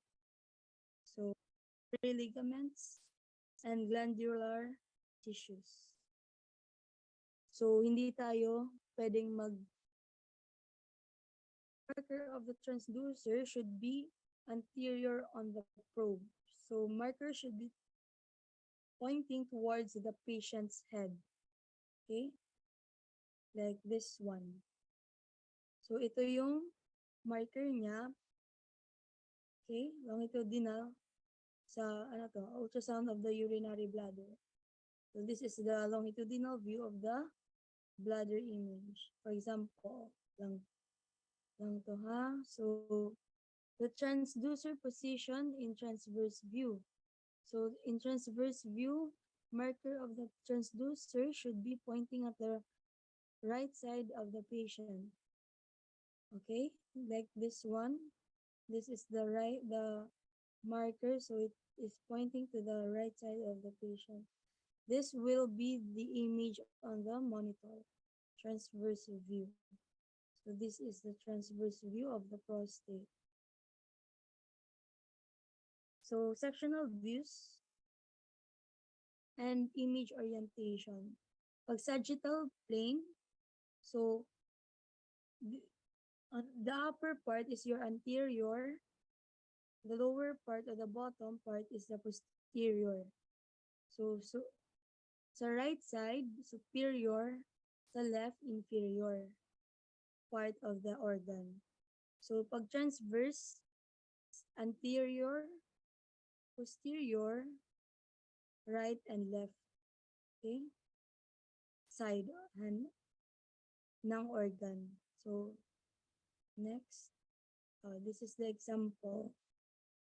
So pag naka-longitudinal, in the urinary bladder, this is your anterior, the posterior, superior, and inferior. So in transverse view, this is the anterior, posterior, right, and left. Okay. So again, the location of the breast.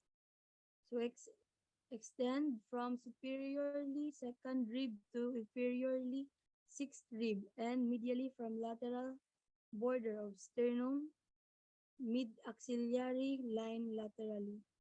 So these are the lymph nodes. Okay. So ribs, muscle, fatty tissue, the areola, nipple, and ducts.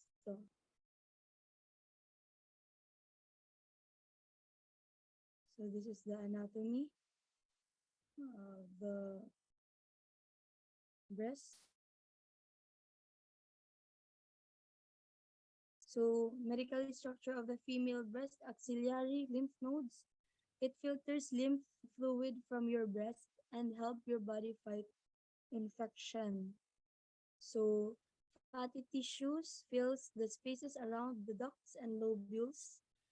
Then the lobules or mammary glands produces milk during pregnancy and breastfeeding. The areola is a dark circle of skin that surrounds the nipple. The ducts carry milk from the lobules during breastfeeding. The nipple is the outlet for milk during pregnancy. Okay, so the fibrous tissue here supports your breasts, making them feel firm. So these are the suspensory ligaments of Cooper. The ribs beneath the skin. This is your pectoralis muscle. Okay, next. So in ultrasound or the in breast, we have breast quadrants. So this is your left breast, the right, this is the right upper quadrant, left upper quadrant, right lower quadrant, and the left lower quadrant. Okay? So, meron din, the breast as o'clock. Okay? So, right breast, this is your right breast pala. So, right breast, 12 o'clock, 1, 2, 12. Okay? So, bali yung for example, may lesions dito or mass, you will start measuring from the nipple, like 2 cm from the nipple. Okay? Then, for example, you will write the time, like 1 o'clock, 0.8 by 0.4 cm, about 2 cm from the nipple.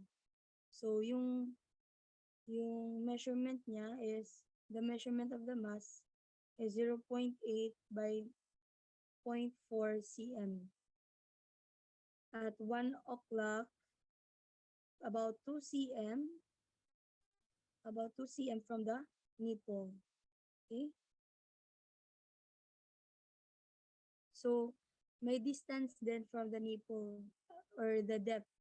So, minsan may pwedeng ABC or 1, 2, 3.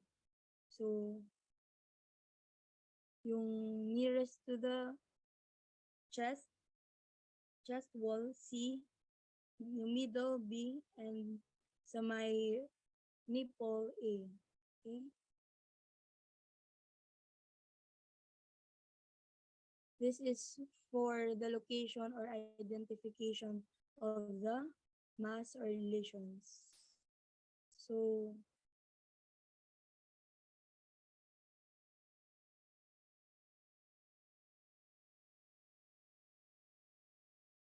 the longitudinal and transverse scan planes are obtained parallel to the long and short axis of the thorax.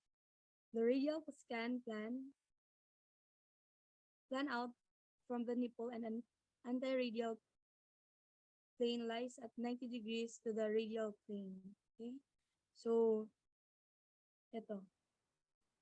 Pag radial, scanning has been advocated as superior because ductal anatomy is oriented radially. So, pag radial,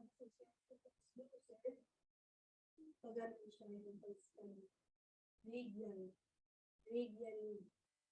Pag anteradial, from the nipple away. Okay? Pag transverse, so this is your probe. For example, this is your marker. So, for example, this is your right breast. So this is your right marker. So, pag transverse siya, pag ganito yung pag-scan mo or pag-pan scan. Pag palongitudinal surgical, ang probe mo naka-longitudinal, the marker is pointing towards the head of the patient, pero pa-side siya yung pag-scan. Okay?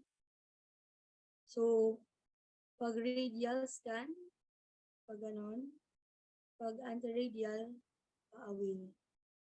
Okay, from the nipple. So this is the approximate occurrence of breast cancer of the female breast. Okay. So sa outer quadrant, 50%. So kung outer quadrant, 50%. So this is your right breast. Right? So upper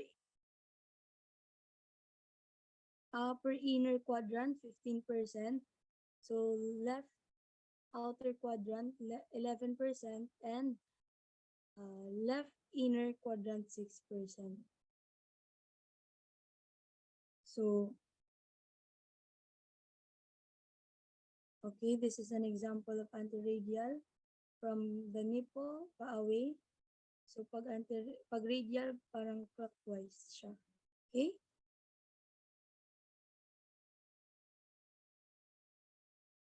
So apply gentle uniform pressure with the ultrasound transducer. So increase transducer pressure for greater penetration, scanning the subareolar region. So scanning is done in 3 directions: radial, transverse, and longitudinal. So this is the radial, transverse, and longitudinal. Okay?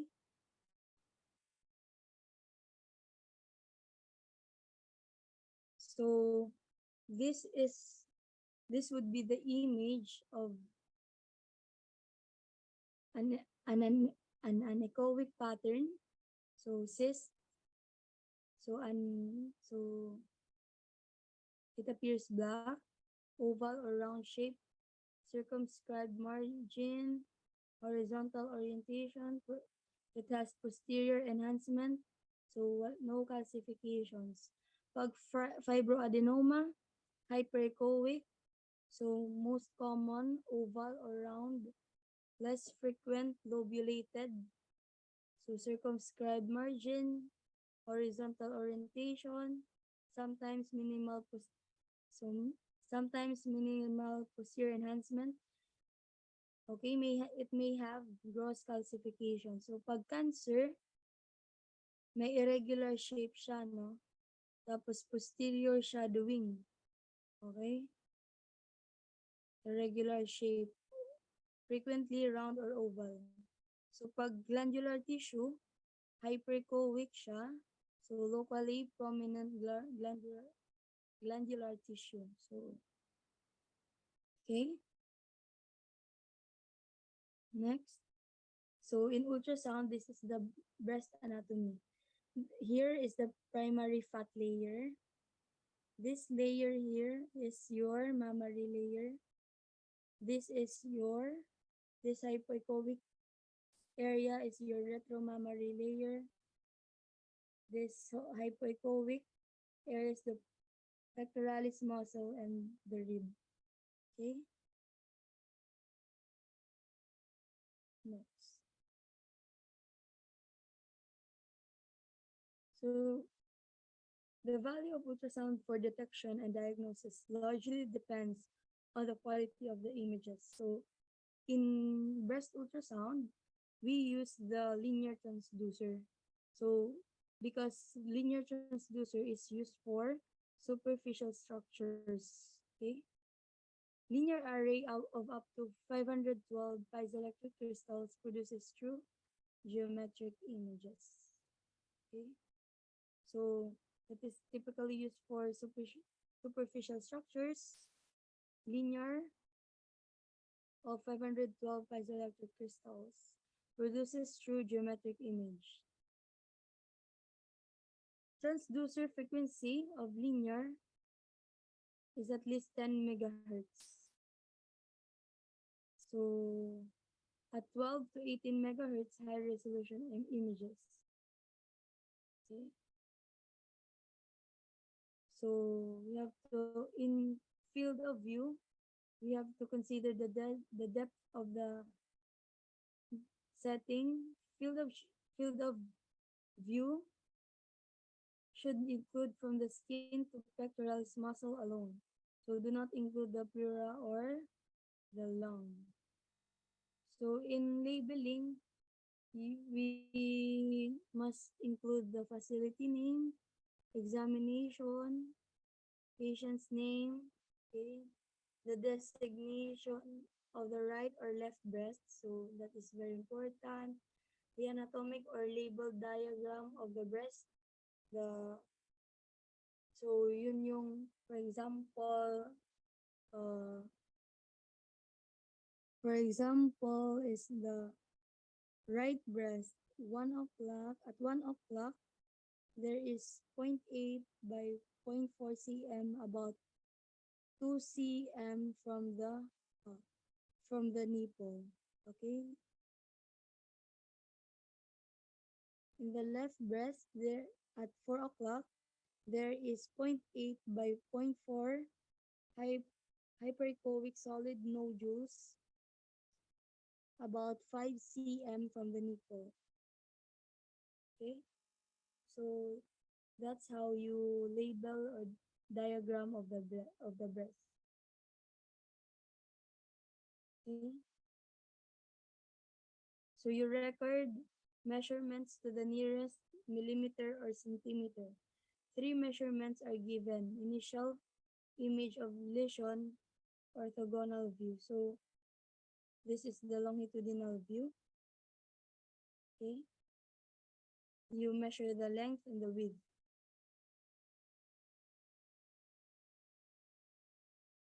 So in documentation, when there are multiple cysts, pwede na yung isa. Okay? So you will just measure the biggest measurement or the biggest lesion or cyst. So it is not necessary to document every cyst in 2 views. Okay? So measuring the largest in each breast along only its longest axis is sufficient already. So, okay. If there are numerous masses in the same area, reporting the depth from skin to anterior aspect of lesion also helps to differentiate it from others. So yung kanina na A, B, C, yung from behind the nipple, middle, and the nearest to the chest wall. So this is an example of a simple breast cyst. So rounded oval shape with an echoic structure. So this is a fluid filled structure. So cyst siya. Okay, this is a lobulated or septated cyst. Okay, you measure the length and the width. Okay, this is the circumscribed oval solid mass. Okay, so irregular shape siya. So hyperechoic, with irregular border. Okay, next.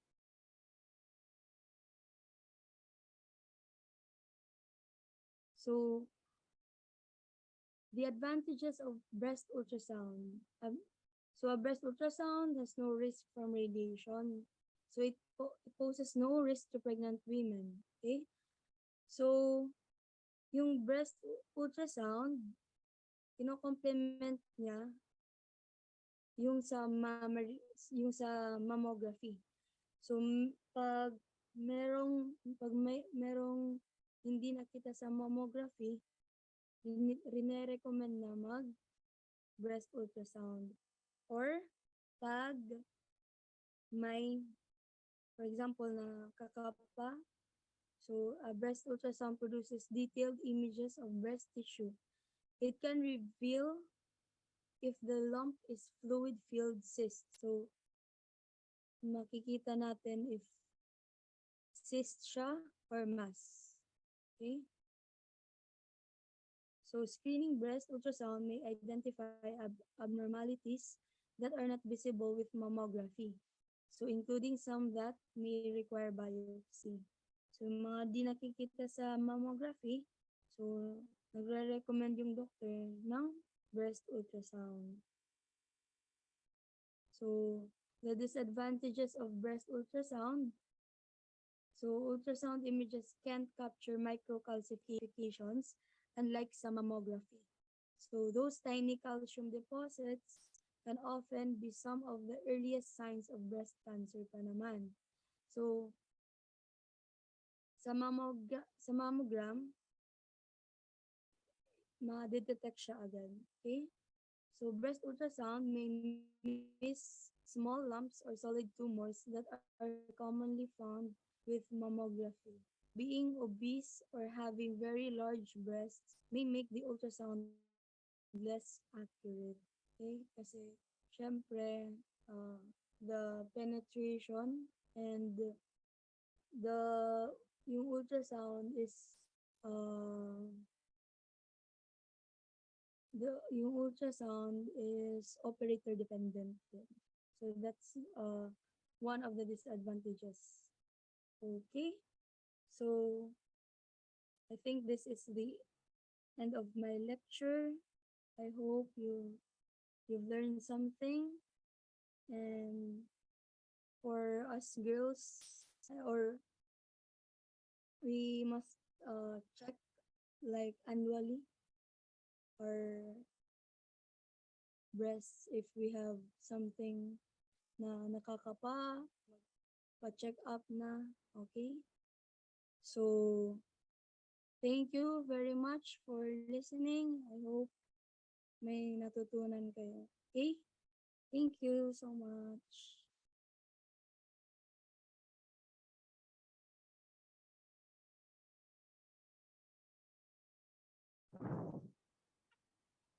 Thank you, ma'am. We have learned so much from you this day. Let us come now on giving of certificate of appreciation to our third speaker. To read you this citation, University of Eastern Philippines, College of Nursing and Allied Health Sciences, Bachelor of Science in Radiologic Technology, Katarman, Northern Samar.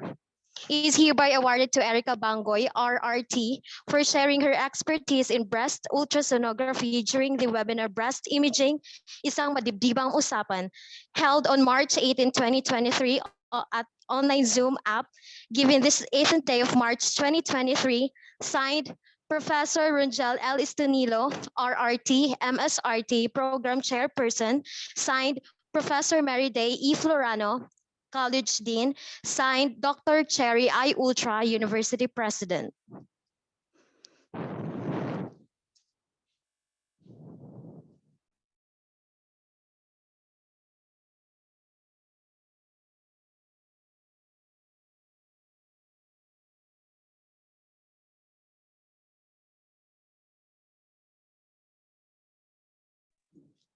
Before we proceed to Ma'am Vera Tijana Asis, let me shout out first Northern Summer Provincial Hospital Radiology Department, as well as the Katorman Doctors Hospital Incorporated Radiology Department. And now, let us give Ma'am Vera Tijana Asis for the continuation of her lecture. A round of applause, please. Thank you.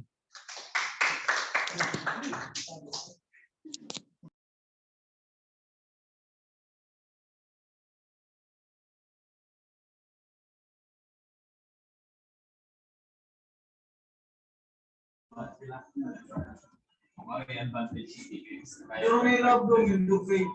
16 minutes, 17 minutes. Okay, hello. So ito ba yung last slide, yung automatic exposure control?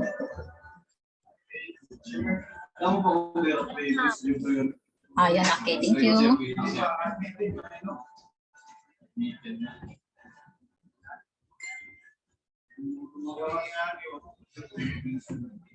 Okay, so continuation. Automatic exposure control or AEC. So employs photo timers to measure the quantity of radiation. Keep closer to the image receptor to minimize the object to image distance.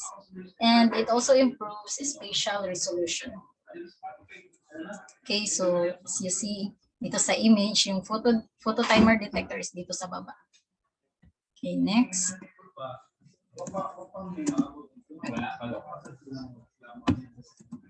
Okay, so technical factors. So yung SID, source to image distance, is fixed, varies with manufacturer, so about 60 centimeter or 24 inches. Then the image receptor size is 18 by 24 centimeter or 24 by 30 centimeter crosswise. Then it is a analog and or digital system. So dito sa image is nakikita mo na digital system siya. Then applied voltage ranges from 25 to 30 kVp, 80 to 100 mAs. Then exposure time is 1 to 4 seconds. So types of mammogram machines. Okay, so screen film mammography, old method. So the image is created directly on a film, so non-modifiable. Hindi mo siya ma-edit kasi store siya agad sa film. So kung anong factor na binigay mo sa pag-create ng image, so yun na din yung makikita sa film. So a major limitation of film mammography is the film itself. Quality depends on exposure. So if ever hindi maganda yung kuha mong image, so yun, mag-expose ka ulit. So yun, limitation of film. Digital mammography. So electronic image of the breast stores it directly in a computer. So can be manipulated, less radiation exposure than film mammography, and improvement in image storage and transmission. So dito sa digital mammography, so yung image niya is may store agad sa computer, then pwede mo ma-edit yung contrast resolution niya. Then less radiation siya kasi kahit maliit lang na kVp yung ibigay mo, pwede mo siyang ma-edit.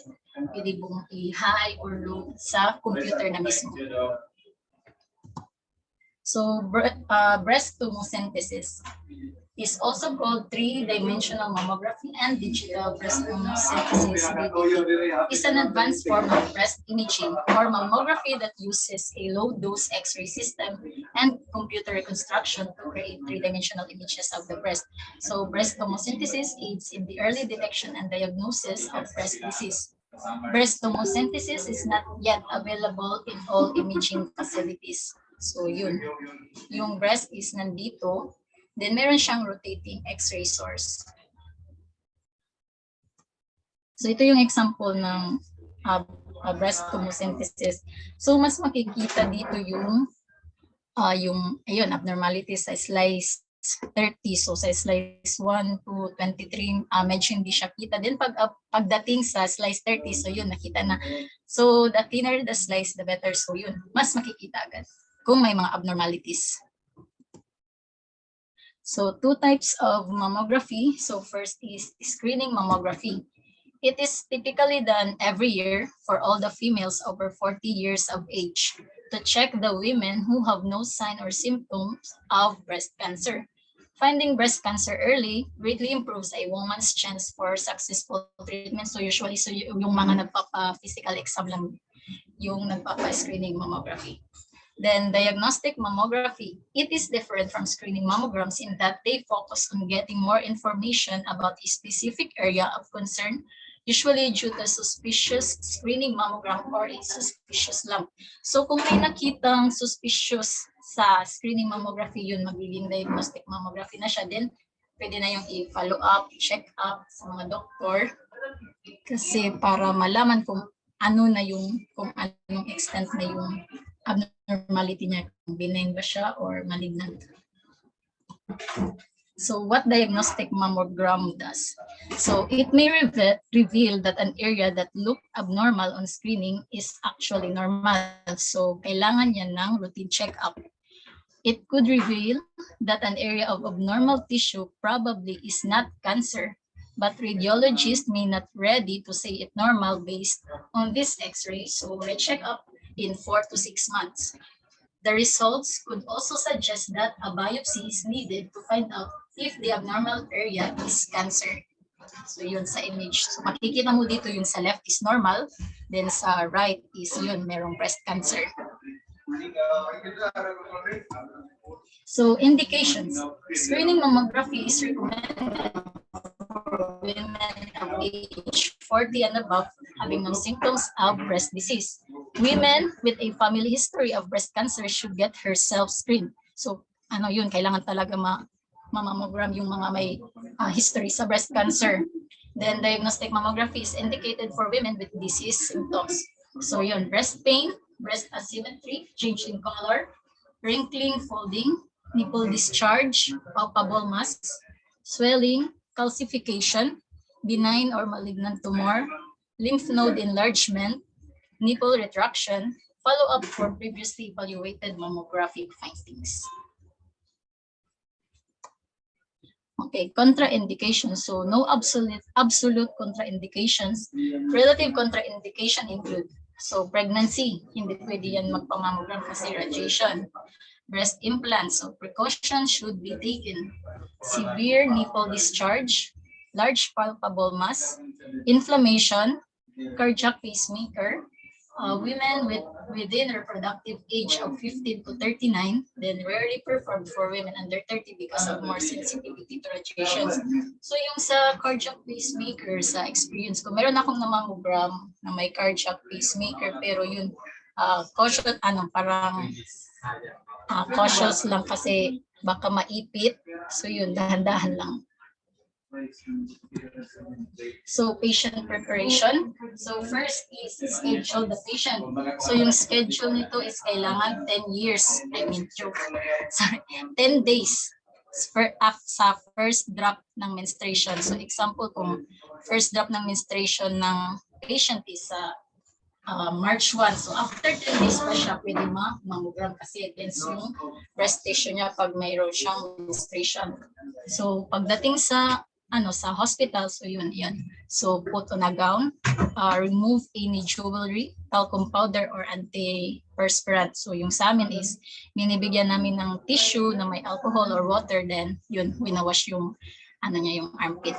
Then drape the upper torso with a gown or sheet except during actual positioning and radiographic exposure.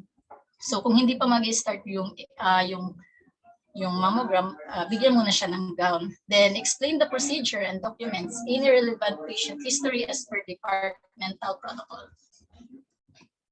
Okay, so ito yung example ng mammographic examination form. So ito is dito sa OSPA yung natatrabahuan ko.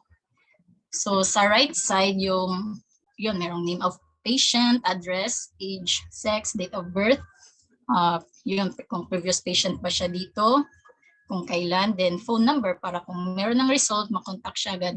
So first is the obstetrical history.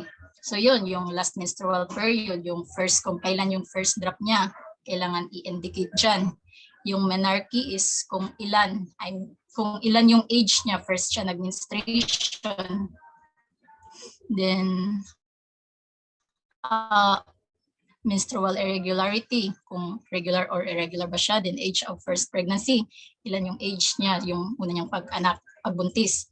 Then birth control, kung mayroon siyang ginagamit na birth control, breastfeeding, tas obstetrical score, kung yung gravida para and abortion, kung ilang beses siyang nagbuntis, kung ilan yung buhay, then kung meron siyang abortion. Then kung menopause, indicate lang din. Pero kung hindi, yun okay lang din. So family history of cancer, kung meron siyang history yun, breast cancer, indicate mo dyan kung sa mother side ba niya or father side. Din kung meron ding iba pang types cancer, pwede ring indicate dyan. Past medical history, previous mammography. So kung namammogram ba siya sa hospital na yung pagdaanan niya ng procedure o kung meron man sa ibang hospital, pwede dyan indicate din. Pwede mo rin hiramin yung copy niya para if ever na kung diagnostic mammography yung ano niya, pwede compare sa doktor. Then previous breast surgery, kung naoperahan yung breast niya. Histopathological diagnosis, chemotherapy, radiation therapy, yun. Pwede lang din indicate dyan. So number 4 is the presenting symptoms, kung ano yung nararamdaman niya ngayon. Example, pain and area, kung saan banda, sa right breast ba, left breast, kung saan siya, yun sa methods of localization, di ba meron doon. So yun, indicate mo din kung saan. Same din sa palpable mass, kung right or left, din kung nasaan yung mass niya, pwede mo dyan i-drawing dito sa breast na nandito sa monitor. Then nipple discharge, kung merong dugo na lumalabas sa nipple. Then skin changes, kung may rashes like namumula or nangingitim, indicate din that dyan. Nipple retraction, then other related problems. Okay, so before mag-start ang mammogram, kailangan meron kang consent na ipapabasa at ipapapirma sa patient para at least aware ang patient mo na yun, iipitin yung breast niya, then makaka-feel din siya ng pain or discomfort kasi yun, iipitin talaga. Makaka-feel talaga ng pain yan, yung patient. Meron namang patient na hindi masyado nakaka-feel ng pain, usually yung mga 50 years old above kasi fatty breast tissue na sila. Pero sa mga 40 years old and above, medyo dense pa yun. So, yun, hinahinay lang din sa pag-ipit. Okay, so how is mammogram done? Breast is briefly compressed between two plates attached to the mammogram machine. So, as you see sa image, yun, iniipit yung breast. Okay, so kailangan din yung pag-ipit mo is dahan-dahan lang talaga kasi baka mabigla yung patient pag na down talaga yung compression device. So, may tendency na sisigawan ka niyan, pagagalitan. Okay, next. So, mammography views. So, for screening, craniocaudal view, RCC and LCC, mediolateral oblique, RMLO and LMLO. So, for diagnostic naman, CCMLO or lateromedial from side towards the center of the chest, then mediolateral from the center of the chest, then out, and meron spot compression view. Okay, so ito yung illustrative summary of mammography projections. So dito sa upper left, craniocaudal CC, so yan. So from up to down. Then mediolateral oblique, so from center to out. Mediolateral is from center to the side, outer side. Then lateromedial is from out to center. So dito sa image, dito sa right yun, merong RCC, LCC, R oblique, RMLO, then L oblique is LMLO, left mediolateral oblique. So male mammography, so 1,300 men, gets breast cancer per year, so 1/3 dies. So most are 60 years or older. Nearly all are primary tumors, so symptoms include nipple retraction, crusting, discharge, and ulceration. So, meron akong na-encounter nitong male mammography nung intern ako doon sa Divine Word. Pero, parang sa labas lang kami kasi para na rin siguro sa privacy ng patient kasi lalaki siya. Minsan lang naman nagkakaroon ng lalaki na nagpapamammogram. So, yun. Meron ding mga lalaki na nagpapamammogram. So, pero rare lang siya. Pero dito sa work ko, so far, parang wala pa naman kami male patient. Okay, so sample images. So yun, diniscuss na din to ni Ma'am Isabel kanina. So yun, sa A, B, C, D. So almost entirely fat, scattered fibroglandular densities, heterogeneously dense, and extremely dense. So yan yung mga tissue, mga density ng breast. Then, ito, next image is yun, sa A, dito sa left is RCC and LCC, merong mass. So, ito yung example ng mga benign masses dito sa right side. Yun, so makikita mo sa images. Then, RMLO, then LMLO, meron ding mass. So dito, malignant masses. So yan yung image ng malignant masses. So yun, parang meron siyang diba, crab-like. Yun yung sa tumors, yung parang definition niya. Yan pa, yun, abnormality sa breast. So kita, tumor. Tapos ito yung calcification. So dito sa left na image is parang hindi mo siya nakakapa yung calcifications niya kasi maliliit lang naman. Pero dito sa right yun malalaki. Medyo palpable na yan. Then yun, bright siya, bright yung color niya sa yung image niya pag na-mammogram. So ito sa kung masyadong makita natatabunan. Ay wait. So 2D, so dito sa left yung 2D, hindi siya meron siyang abnormality pero hindi ganoong clear. Pero dito sa 3D, yung sa tomosynthesis, yung bagong imaging yun, breast imaging is kita dito sa ika-43rd na slice. So mas kita siya dito na yun, meron talagang abnormality. So mastectomy. A mastectomy is surgery to remove all breast tissue from a breast as a way to treat or prevent breast cancer. So meron akong tanong sa inyo, nakikinig pa naman siguro no. So minamammogram pa ba yung na-mastectomize na patient? Pwede ko lang tingnan yung sagot nyo sa chat box. May tanong pala. Sige, maksasagutin ko yan mamaya.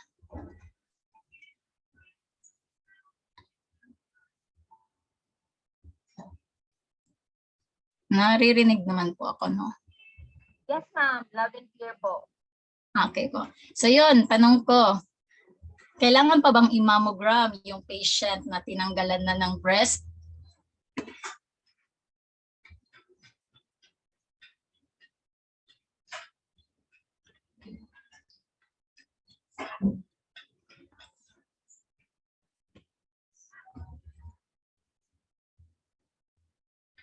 Parang wala akong nakikitang answer. Okay, sige. So, continue. So, yung answer is yes. Kailangan pa rin i-mammogram. Hindi naman next one. Okay. So, yan yung image ng mammogram na tinanggalan na yung breast. Okay. So, kailangan pa rin yung i-mammogram kasi baka may new growth. Then, para na rin sa, sa mga follow-up check-up, screening. Lalo na dito sa may armpit banda sa axilla kasi dyan yung mga lymph nodes. Dyan talaga na occur yung breast cancer. So yeah, kailangan pa rin i-mammogram. Okay, so ito may cartoon dito. Yes, I did have my mammogram today. Why do you ask? So it's better na magpa-mammogram as early as 40 years old para ma-prevent kung meron mang symptoms ng breast cancer. Okay, so that's all. Thank you.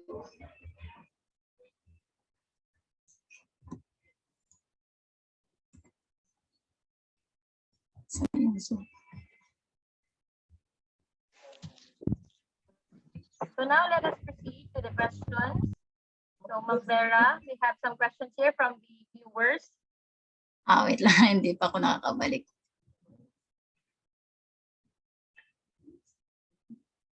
Saan na yun?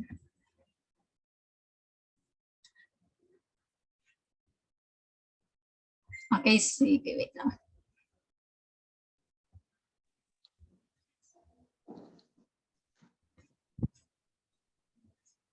Hindi pa ako nakakabalik.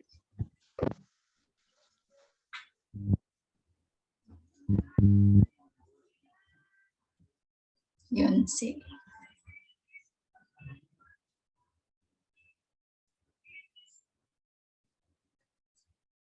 Baka kasi maklose eh. Wait lang.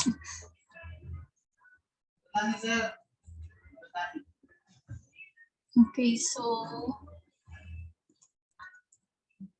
hindi naman siguro makuklose na yung chat. Ay, yung meeting chat. So, ano po yung tanong nyo?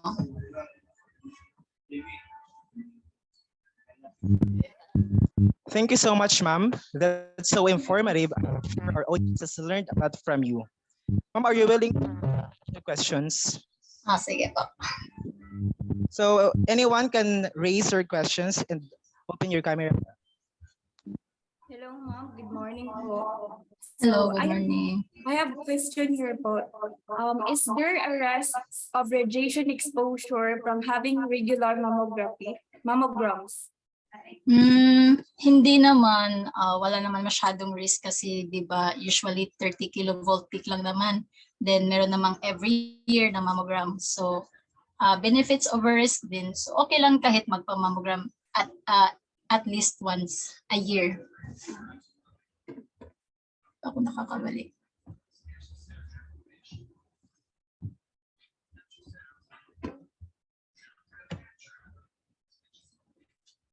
Okay, balik.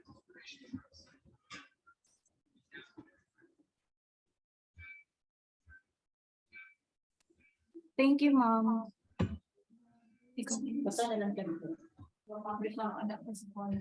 Nahiya ko sa sa wallpaper ko. Stop share ko, no? Stop share. Yun. Okay, nakabalik na ako. Ada na po ang cheese ko. I-in ko na lang siya chat box. Ito, ma'am. Yes, hello.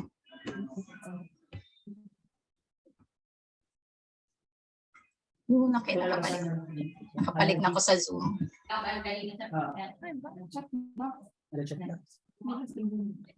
Ayun, meron akong nakitang question. Sa akin ba to? Good morning, ma'am. Hello. Yes, hello. Good morning. So we have here one more question, ma'am, from the chat box. So the question goes, ma'am, does the procedure matter if the patient has a breast implant? Wait lang ha, medyo choppy. So yun, nakita ko dito sa chat box, does the procedure matter if the patient has breast implant? So siguro kailangan ng consent sa OB, sa attending physician kung kung ipapamammogram kasi usually yung breast is, 'di ba, breast implant na lang yun. So if ever na imammogram yan, iipitin naman yung breast. So walang image na makikita yung mga tissue, hindi masyadong makikita. If ever may abnormality, hindi rin makikita kasi matatabunan na siya ng breast implant. Yun. So ma'am, what would be the more applicable procedure for patients with breast implants? Breast implants. So kanina doon din sa sentinel mammography, di ba? Hindi rin siya makikita. So siguro sa ngayon parang wala pang diagnostic imaging para sa merong breast implant. Pero if ever na gusto talagang magpa-mammogram, siguro kailangan tanggalin yung breast implant. Yun. Okay, thank you, ma'am. So we have one more question here from okay, so the question goes, good morning po, ma'am. I have a question po. Are there any dietary recommendations po to prevent breast cancers?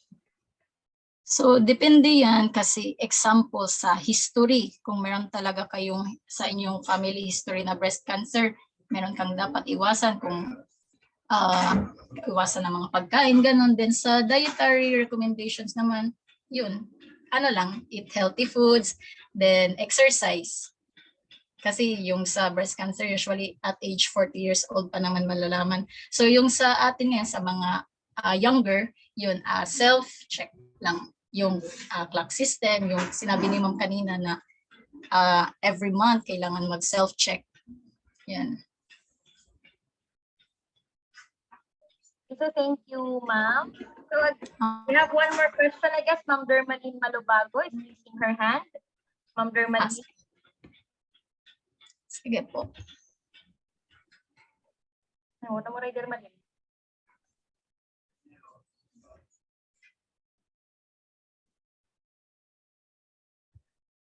Go ahead, Ma'am Dermaline. If you have any question, you may ask Ma'am Vera. Pwede lang din po sa chat box. Hello, good morning, ma'am. Hi, ma'am. Good morning. sorry, mute pala ako. Ma'am, I want to ask lang, kasi about sa, paano if the patient had bilateral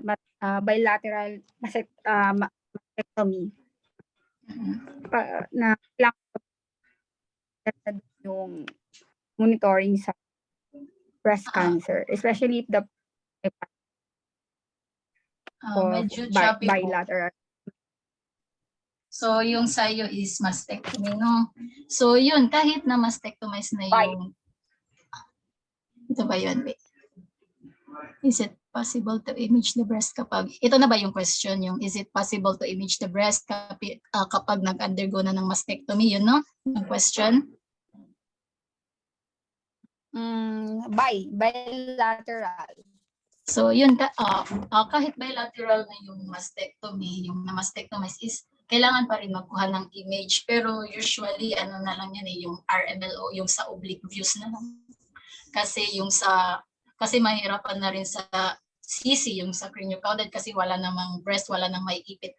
Pero sa oblique, meron pa yung dito na lang sa banda sa may armpit.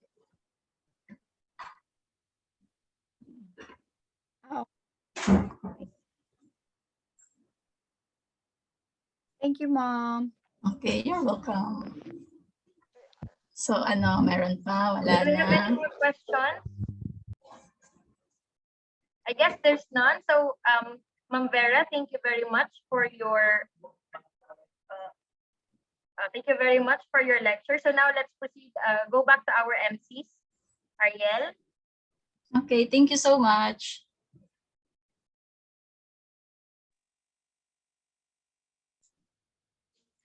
May I request everyone to open your camera for photo documentation.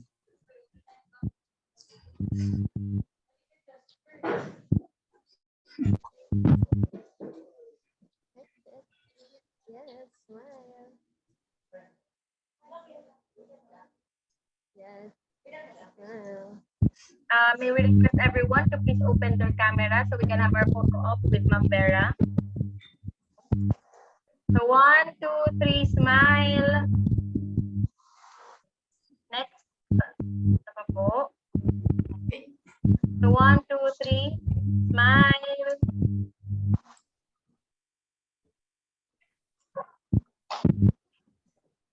Okay. 1, 2, 3, smile. Last one po. 1, 2, 3, smile. Thank you. Thank you, ma'am. Thank you din sa inyo. So let us come to giving of certificate of appreciation of the third speaker. To read you the citation, University of Eastern Philippines College of Nursing and Allied Health Sciences, Bachelor of Science in Radiologic Technology, Katarmar Northern Samar. Certificate of appreciation is hereby awarded to Verity Hannah Asis, Registered Radiologic Technologist, for sharing her expertise in mammography during the webinar Breast Imaging Isang maDIBDIBang Usapan, held on March 18, 2023 at online Zoom app, given this 28th day of March 2023, signed by Program Chairperson BSRT, Professor Angel L. Estenelo, and together with Ma'am Professor Mary Day Florano and University President Dr. Chari L. Ultra. Thank you so much, ma'am.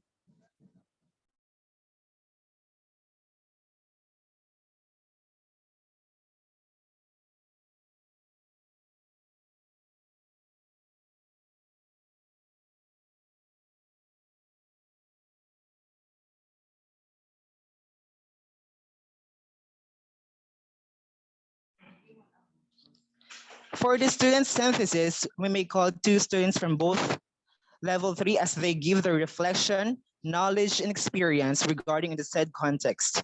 And may I call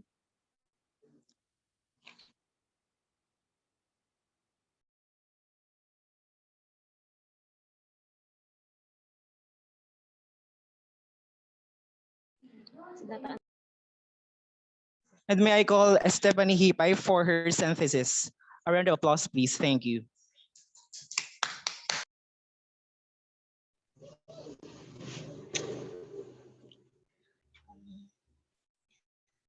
Good morning, everyone. Can anyone hear my voice clearly because I'm having struggle with unstable internet connection?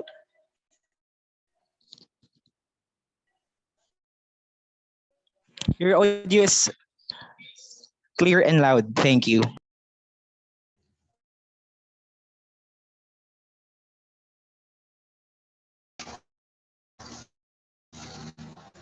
Thank you. So happy women out there. And to everyone who is on behalf of the BSRD 3A students, I would like to commend the effort unfurled by the classroom officers under the guidance of our BSRD program chair, Professor Rangel Estonilo, and to the never-ending support extended by the faculty members to give the best complete knowledge to our future RRTs, and of course to our speakers who've imparted their knowledge in this relevant topic.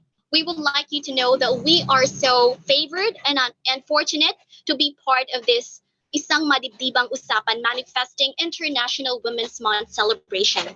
Now, I've learned a lot and I might recite my learning very randomly, but it made me this collaborative meeting give me a lot of realization to take this topic or breast cancer seriously, especially that we have a lot of risk factors to be mindful about, like our age, gender, family histories, and the like.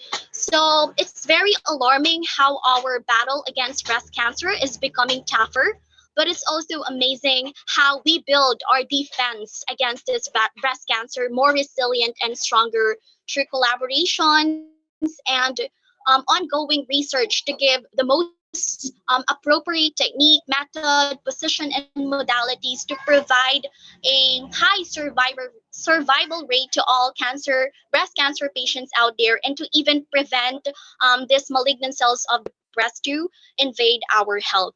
Now, I've learned a lot about physical examinations and diagnostic procedures to diagnose breast cancer, with breast self-examination as one of the most easiest yet effective way to assess our breast if we feel a lump inside. This is optional, and we should start breast self here. So to prevent this malignant cells if ever if we have it from invading very deadly.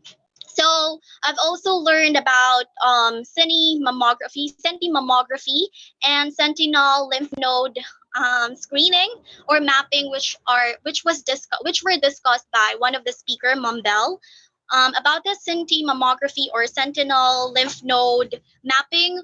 There are radiopharmaceuticals that are being injected intravenously inside the breast, which are the technetium 99M filtered sulfur colloids. So these are injected in the breast side, and we are going to use a gamma detector. This is a very tiny device that gives audible signals so that the surgeon would know the locations of these lymph nodes that are to be removed. So we have a lot of contraindications and indications before a woman could undergo a mammogram once a year, starting at the age of 40.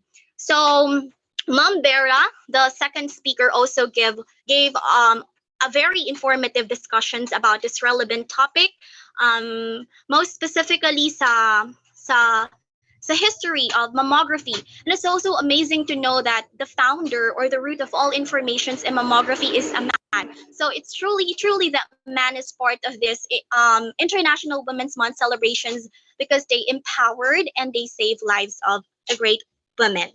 So moreover, I've also learned about the basic structures of the anatomy, which includes the areola, the nipple, the axillary, the pectoralis muscle, and more. Where I've also learned that axillary is the most common site where breast cancers occur.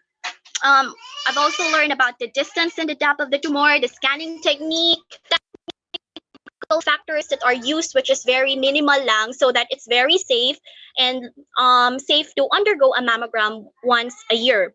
I've also learned that documentation is very important, and I've also learned the difference about between screening mammography and diagnostic mammography. So herein, screening mammography is done at least once a year to have an assessment of the breast, and diagnostic mammography is done after after screening mammography have found an abnormal calcifications or appearance of the breast. So herein we conduct a procedure to have a further knowledge about those specific area where this abnormal calcifications or appearance is found on a mammogram.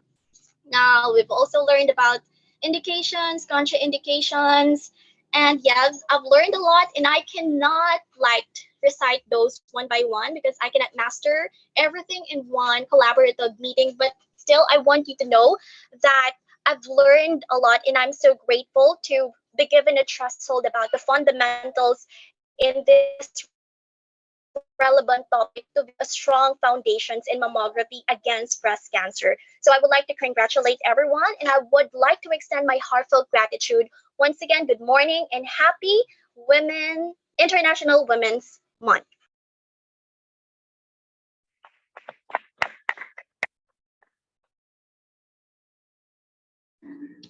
Thank you, Miss Stephanie Hipay, BSRD3 student. And now let us welcome from BSRD3B student, Sophia May Salodario, for her synthesis. A round of applause, please. Thank you.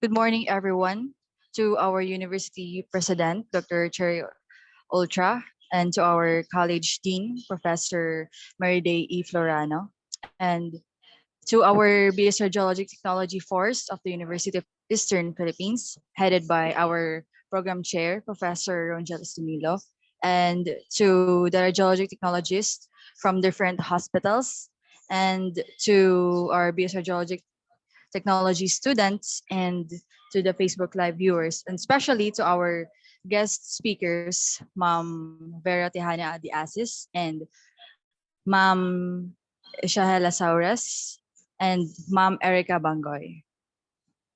Firstly, thank you for imparting your knowledge to us. And as we all know, breast is a symbol of femininity and motherhood. It plays an essential role for the physical, emotional, and psychological well-being of women.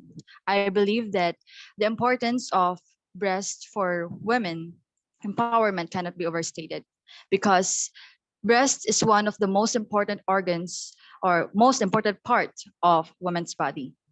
It plays a crucial role in lactation, reproduction, and overall physical appearance. And I also believe that many women feel confident when they have healthy breasts because it enhances their self-esteem. Thus, women's breasts are not just physical attribute to an essential part of our reproductive system, but it plays an significant role in our lives. However, we have this breast cancer, which is one of the leading causes of death among women worldwide.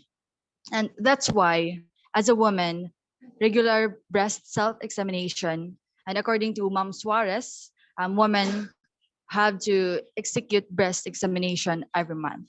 And also clinical breast examinations and mammography are essential for our early detection of treatment.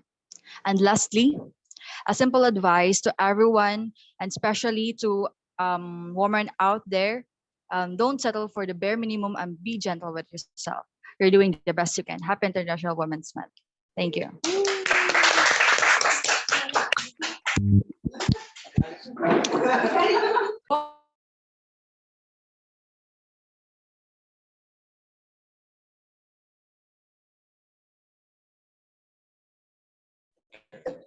Thank you, Ms. Sophia Salodario from BSRT3B student.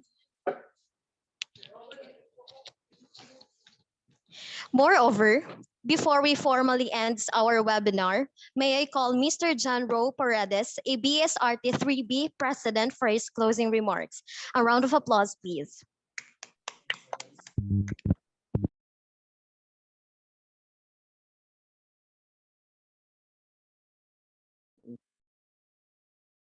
International Women's Month. Stand proud because to all the ladies out there, happy International Women's Month. Stand proud because babae kayo. The webinar give us a venue for appreciation to all women. I mean, it's not an easy thing to be a woman. Is ganda as they say. At this point in time, I would like to express our deepest appreciation to our university president, Dr. Cherry I. Ultra, our Dean of College of Nursing and Allied Health Sciences, Professor Meredy E. Florano, and to our active and supportive BSRT Program Chair, Sir Rangel Istinelo. Likewise, to the BSRT faculty members, our dear mentors, thank you for letting us spearhead this webinar entitled Breast Imaging, Isang maDIBDIBang Usapan. This is a different learning arena whereby engaging ourselves from high caliber lecturers in different breast imaging modalities. To my fellow BSRT students, or shall I say, radiologic technologists in the making, from BSRT Level 1 to BSRT Level 3, thank you for your cooperation. Without you, this event wouldn't be possible. I would also like to commend the performance of the BSRT 3B class officers for the efforts and support for today's event, from the preparation, rehearsals, and the program proper. We call it one of our success stories. And of course, to all of our wonderful and inspiring speakers, Ms. Vera Tejana Asis, Ms. Isabella Suarez, and Ms. Erica Bangui for their valuable contributions, insights, and knowledge. It's been an honor to be among who listen to such amazing speakers and be taught the importance of breast imaging in our field of the study. This event wouldn't be much of a success without your tireless dedication and effort. On behalf of our class, I also would like to commend and send our deepest gratitude to everyone who took their time to attend today's webinar entitled Breast Imaging, Isang maDIBDIBang Usapan.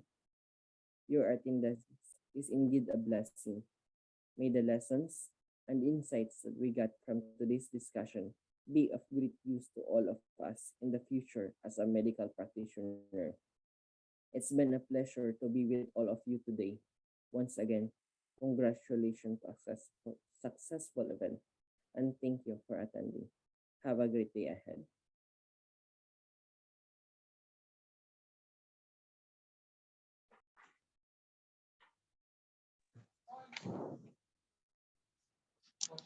Thank you, Mr. Paredes. And for further announcement, we have Sir Rangel Istonilo.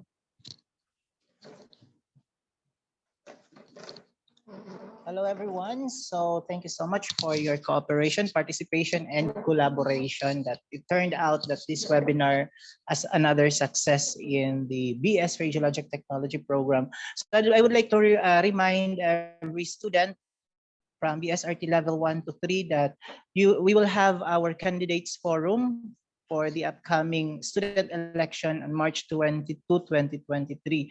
So candidates forum will be this Monday, March 20, 2023 at 8 in the morning at the UEP Gymnatorium.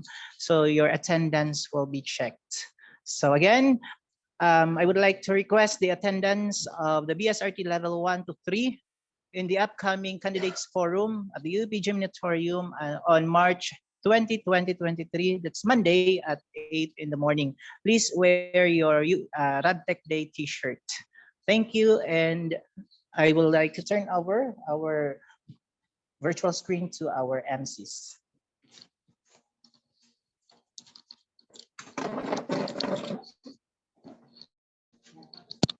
And now let us take a moment in the culmination of giving of certificates of participation. To read you the citation, University of Eastern Philippines, College of Nursing and Allied Health Sciences, Bachelor of Science in Radiologic Technology, Cotorman Northern Samar. Certificate of attendance is hereby awarded to BSRT 1, 2, and 3 for having attended for webinar in breast imaging Isang maDIBDIBang Usapan held on March 18, 2023 at online Zoom app, given this 18th day of March 2023. Signed by Program Chairperson BSRT, Professor Angel L. Estanelo, and together with the College Dean, Professor Meriday A. Florano, and to the University President, Dr. Cherry I. Ultra. If you want a copy of your certificate of participation, you may ask Ma'am Kristen Camille Havinis for the soft copy. Thank you.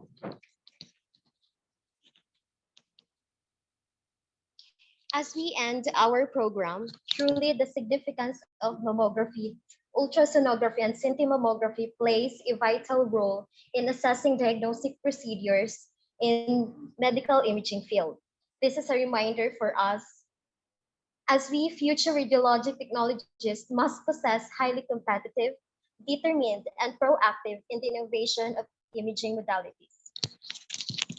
Once again, I'm Ariel Vitor Rafael And Mary Chris Sagurin saying good morning, and we have our webinar. Maraming salamat.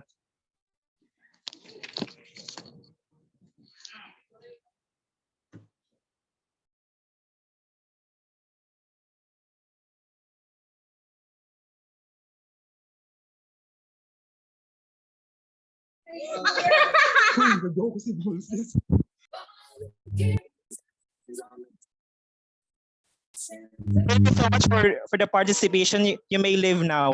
So much. Can't live without me. You wanna, but you can't. Think it's funny, but honey, can't run the show on your own. I can feel my body shake. There's only so much I can take. I'll show you how a real queen behaves. No damsel in distress, don't need to save me. Once I stop breathing fire, you can't take me. And you might think I'm weak without a sword, but if I had one, it'd be bigger than yours. If all of the kings had their queens on the throne, we would pop champagne and raise a toast to all of the queens who are fighting alone. Baby, you're not dancing on your own. Disobey me, then baby, it's off with your head. Gonna change it and make it a world you won't forget. No damsel in distress, don't need to save me. Once I stop breathing fire, you can't take me. And you might think I'm weak without a sword, but I'm stronger than I ever was before. If all of the kings had their queens on the throne, we would pop champagne and raise a toast to all of the queens who are fighting alone. Baby, you're not dancing on your own.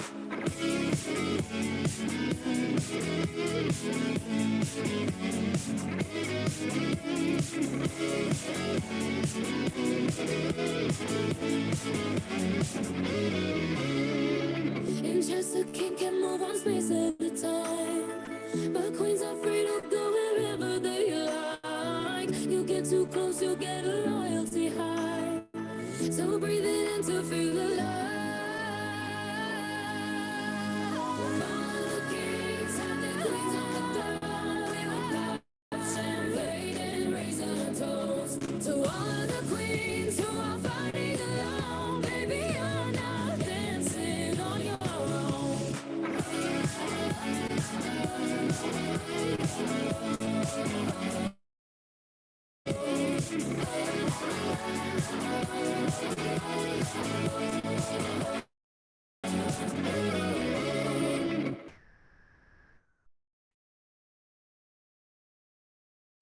Okay na ba yung puso mo?